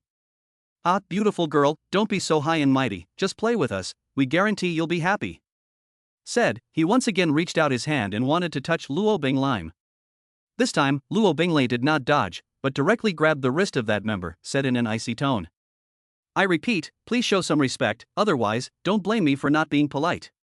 The biker gang member was startled by Luo Binglai's sudden display of aura, But he didn't stop there. Instead, a fierce expression appeared on his face. Right at this moment, a figure suddenly rushed over from the side, and it was none other than Jiang Chen. He had been paying attention to Luo Binglemon's situation from a short distance away, and at this moment, when he saw someone disrespecting her, he immediately rushed up without hesitation. "What do you want?" Jiang Chen coldly looked at the speed gang member. That member was shocked by Jiang Chen's aura, and for a moment, he was at a loss for words. However, he didn't want to admit defeat, so he struggled to break free from Luo Binglei's hand, and at the same time viciously threatened. "Kid, you'd better mind your own business, or else." Before he could finish his words, Jiang Chen had already kicked over. This kick was so powerful that it directly kicked that member's abdomen, sending his entire body flying and falling heavily to the ground. Chapter 57 Today, this matter, without $1 million don't wanna pass. The biker gang member who was kicked away curled up on the ground in pain, and was unable to get up for a while. When the other members of the speed gang saw this, they revealed a look of horror. They didn't expect this man who suddenly appeared to be so tough. And at this moment, the smile on the face of the biker gang's boss, Chen Tianzi, had completely disappeared, and was replaced by a wave of coldness and anger. He stared tightly at Jiang Chen, a dangerous light flashing in his eyes. "Kid, you don't have a lot of guts, how dare you touch my people?" Chen Tianzi walked towards Jiang Chen step by step, and the surrounding speed gang members also seemed to have been infected by him, and surrounded Jiang Chen and Luo Binglei. Jiang Chen, however, seemed as if he didn't feel the pressure around him, as he still looked coldly at Chen Tianzi and said in a calm tone, "Your little brother is disrespectful, I'm just giving him a small lesson." "A lesson? Humph, do you know who I am?" "My name is Chen Tianzi, this area is all under my control, how dare you spread your wildness here?" Chen Tianzi roared angrily, and at the same time, he blasted his fist towards Jiang Chen. His fist was powerful, as if he wanted to blow Jiang Chen away with one blow. However, Jiang Chen dodged his attack with a gentle sidestep. Immediately afterward, Jiang Chen backhanded a punch onto Chen Tianzi's abdomen, blowing his entire body back a few steps. Chen Tianzi stabilized himself angrily. He didn't expect that he would be so unbeatable in front of Jiang Chen. He felt that he had lost face, so he stared viciously at Jiang Chen, vowing to make him pay. "Mard, do you think I'm a vegetarian?"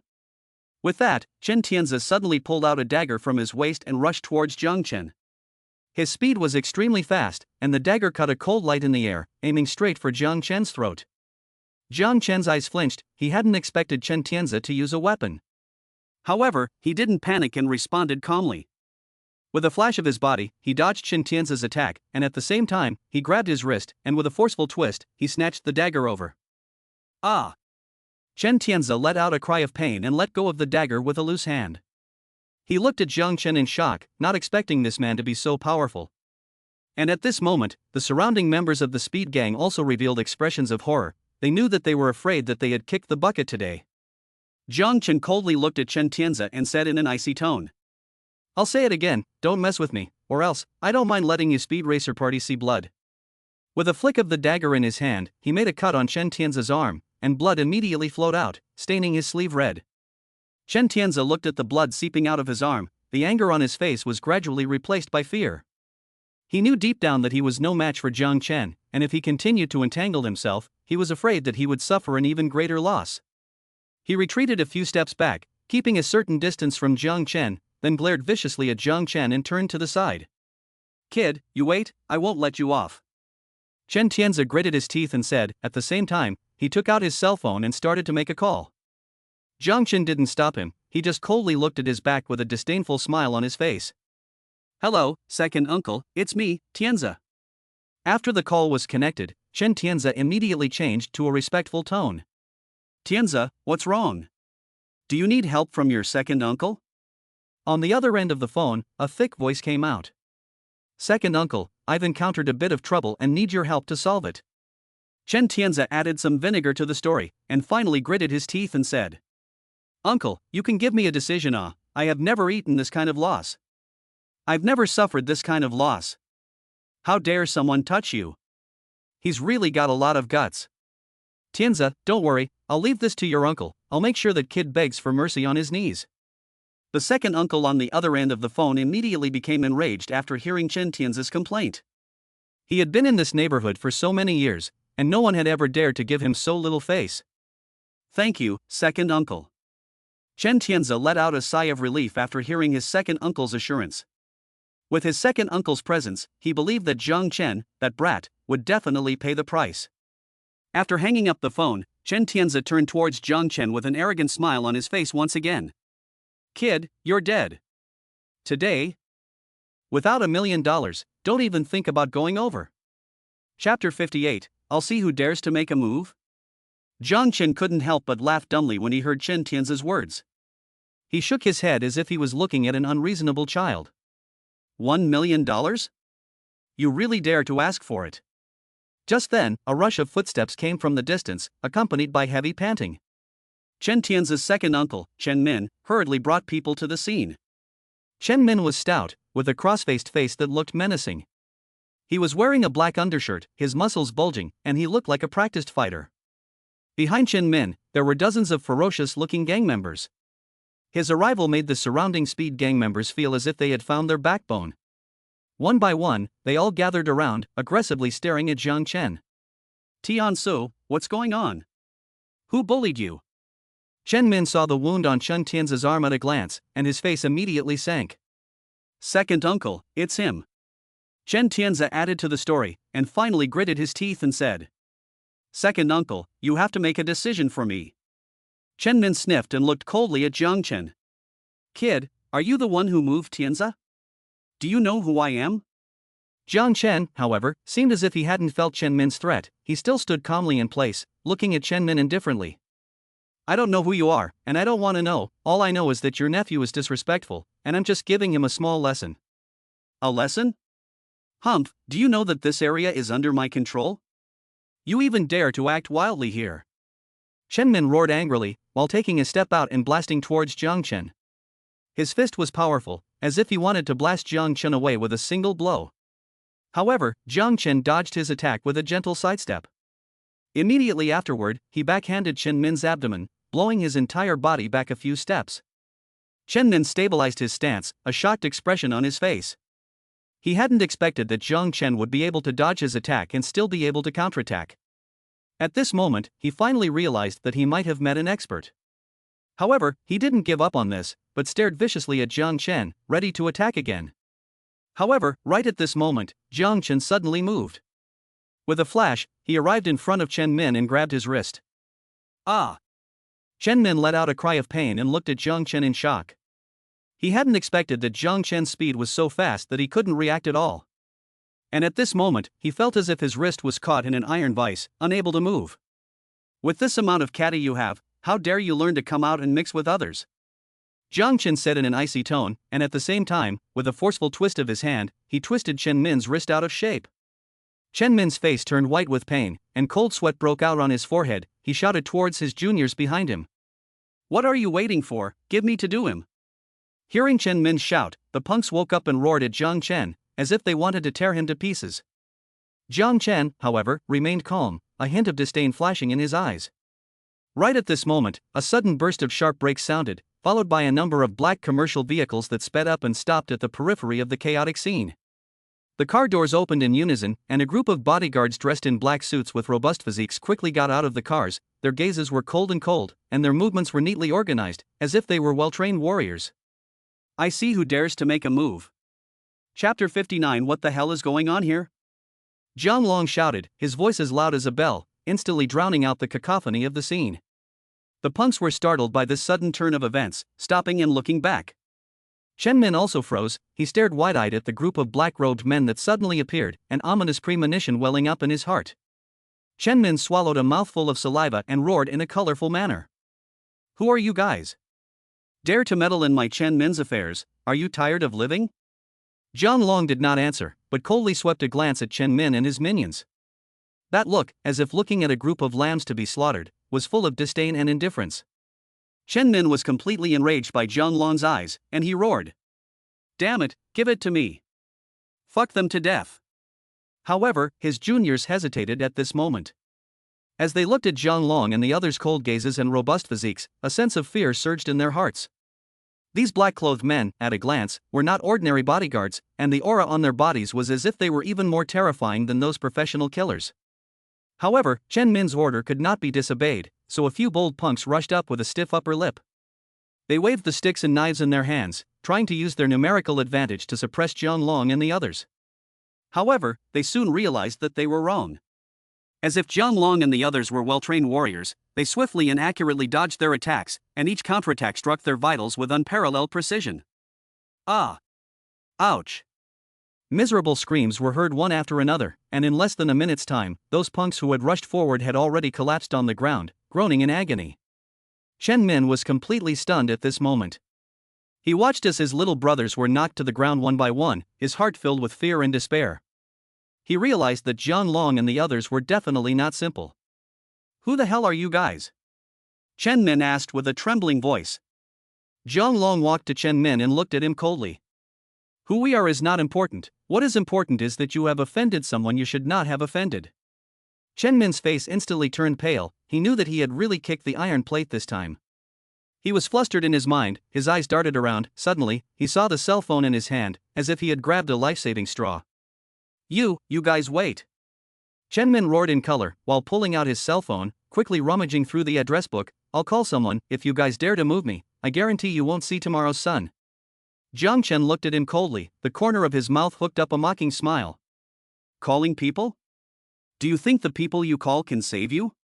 Chen Min did not answer. He had already found the important phone number. His fingers trembled and pressed the dial button. The phone was quickly connected, and a dignified voice came from the receiver. "Hello, what is it?" Chen Min, as if he had found a backer, his tone instantly became respectful. "Secretary Li, hello. I encountered a little trouble, need your help to solve it." "What kind of trouble?" The voice on the other end of the phone seemed a bit unhappy. "I'm at a racetrack in the suburbs," Chen Min hurriedly replied. "Some unidentified people want to move me, they are very powerful, my people are no match." The other end of the phone was silent for a while, then the majestic voice sounded again. "I know, you wait, I will immediately bring people over." Chapter 60. Take them all away. When Chen Min heard these words, his heart was immediately happy. He hung up the phone and looked up at Jiang Chen and the others, a smug smile on his face. "You're finished. I've already called the people, you'll be in for a treat later." Jiang Chen, however, just smiled coldly, not the slightest bit moved. "Do you think that the people called in can change anything?" In less than 10 minutes, there was a rush of footsteps at the entrance of the alley. Chen Min followed the sound and saw a group of people in executive jackets quickly running over, led by a middle-aged man with a solid figure and a majestic face. Secretary Li. When Chen Min saw the visitor, he was overjoyed and hurriedly greeted him. "You have come. These are the people who beat up me and my brothers, you have to do something for me." Secretary Li ignored Chen Min, but walked straight to Jiang Chen, looked him up and down, then asked in a deep voice. "Are you the ones causing trouble here?" Jiang Chen replied without humility. "We were just defending ourselves," he started it, "we were just forced to fight back." Secretary Li frowned. He turned his head to look at the punks lying on the ground, as well as the sticks and knives in their hands. His heart already understood 7 or 8 points. He once again looked at Jiang Chen and asked in a stern tone. "I'm warning you to tell the truth, what the hell is going on here?"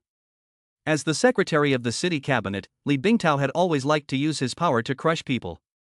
Jiang Chen heard this, the corner of his mouth hooked up a faint smile. His gaze did not leave Li Bingtao, but that smile revealed a few points of disdain and indifference.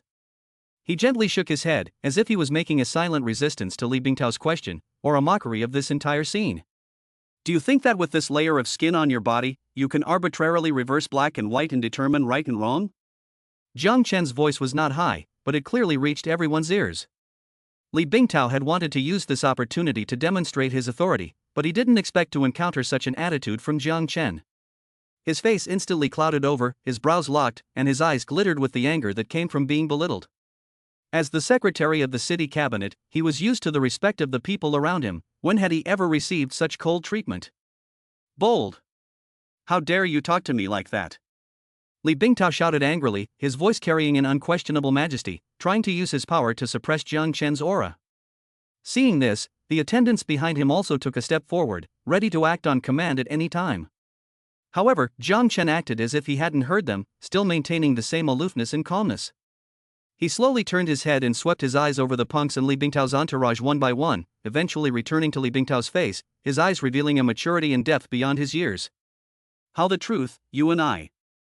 No, if you want people do not know, unless you do not do, you can today with the power to pressure people, but one day, there will be someone will make you pay for their own behavior.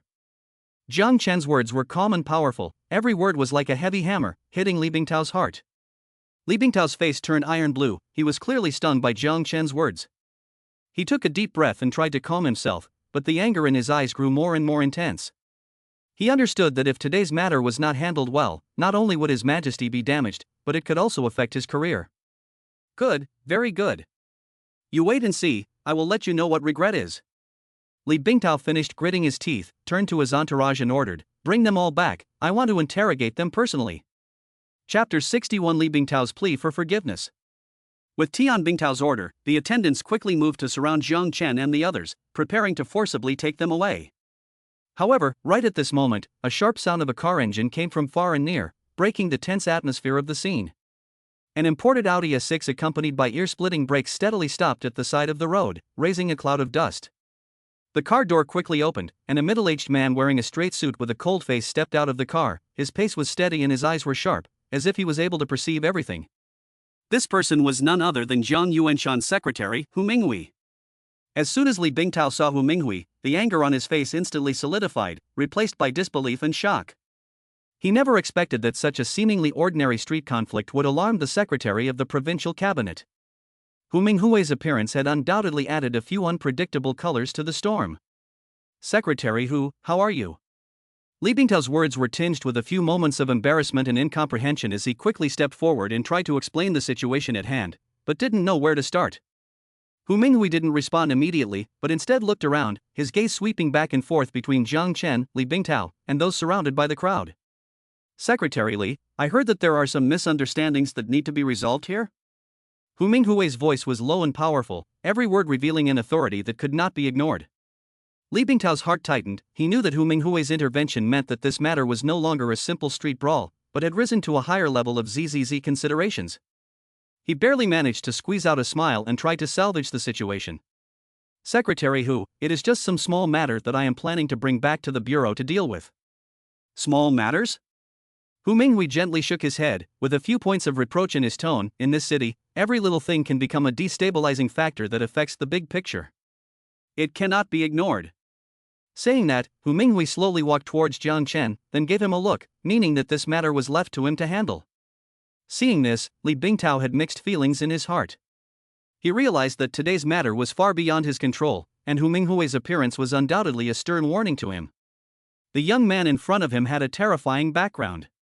He knows that in the official world, standing on the wrong side and saying the wrong thing can lead to irreparable consequences. Secretary Hu, I was negligent.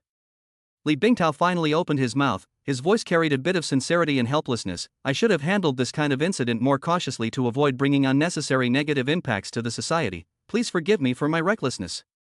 Fu Minghui heard this and frowned. An apology and you want to get rid of the responsibility? If I'm not mistaken, this Chen Min should be your white glove, right? Li Bingtao's face instantly turned white, he did not expect Fu Minghui to point out Chen Min's identity so directly. His legs weakened slightly, he was almost unsteady, but held himself up without collapsing. Sweat slid down his forehead and dripped onto the dry ground, disappearing in an instant. Secretary Hu, you misunderstood, Li Bingtao incoherently wanted to defend, but found that he could not even say a complete sentence. He knew that in front of an expert like Fu Minghui, any sophistry would pale in comparison. Fu Minghui's eyes became even colder as he interrupted Li Bingtao's words. Misunderstanding? How many people have you ruined with this behavior? You think those people behind you can protect you? Don't be naive. Li Bingtao's heart sank, he knew, he really kicked the iron plate this time. He lowered his head, not daring to look directly into Fu Minghui's eyes, his voice trembling as he begged for forgiveness. Secretary Hu, I know I'm wrong, please give me a chance to reform myself. I promise, I will never do it again. Chapter 62 Now do you still have anything to say? Fu Minghui didn't say anymore, just gently waved his hand. The two attendants beside him immediately stepped forward and held Li Bingtao's arm with one left and one right. Li Bingtao still wanted to struggle, but in the face of well-trained professionals, his strength seemed insignificant. Secretary Li, there are some things that we need to talk about. Fu Minghui's voice was icy cold as he turned around and nodded to Jiang Chen as a sign of appeasement before leading Li Bingtao and his entourage towards the Audi A6. Li Bingtao couldn't help but feel angry as he passed by Chen Min's side. If he hadn't stood up for Chen Min this time, he probably wouldn't have been fine at all. Just as Hu Minghui was about to take Li Bingtao away, an accident suddenly occurred. A hint of determination flashed in Li Bingtao's eyes as the adrenaline in his body surged, as if a trapped beast had found a crack to escape. Utilizing the momentary slackness of the two attendants, he violently struggled and unexpectedly broke free from their bonds. "You guys don't want to take me away easily." Li Bingtao roared, his voice tinged with unwillingness. He deeply knew that with this departure, he was afraid that his political career would be completely cut short. Li Bingtao, who had broken free from his bonds, was like a wild horse that had broken free from its reins, and ran straight towards Chen Min, who was standing not far away. His heart was filled with resentment, believing that all of this was Chen Min's fault, and that it was this so-called white glove that dragged him into this quagmire. "Chen Min, you punk! It's all because of you!" Li Bingtao roared as he rushed towards Chen Min, his fists clenched as if he wanted to pour out all his anger and resentment on top of this punch. Seeing this, Chen Min's face changed drastically. He never thought that Li Bingtao would suddenly turn against him, and even more so, he never thought that the other party would directly charge towards him. He instinctively retreated backwards, but his feet stumbled and he almost fell. However, just in the nick of time, Chen Min quickly adjusted his posture and with a sideways turn, skillfully dodged Li Bingtao's fierce lunge, while at the same time pushing Li Bingtao with a backhanded push. "Li Bingtao, are you crazy?" Chen Min shouted loudly, his voice tinged with panic. Being pushed by Chen Min, Li Bingtao lost his balance, but he quickly stabilized himself and pounced on Chen Min once again.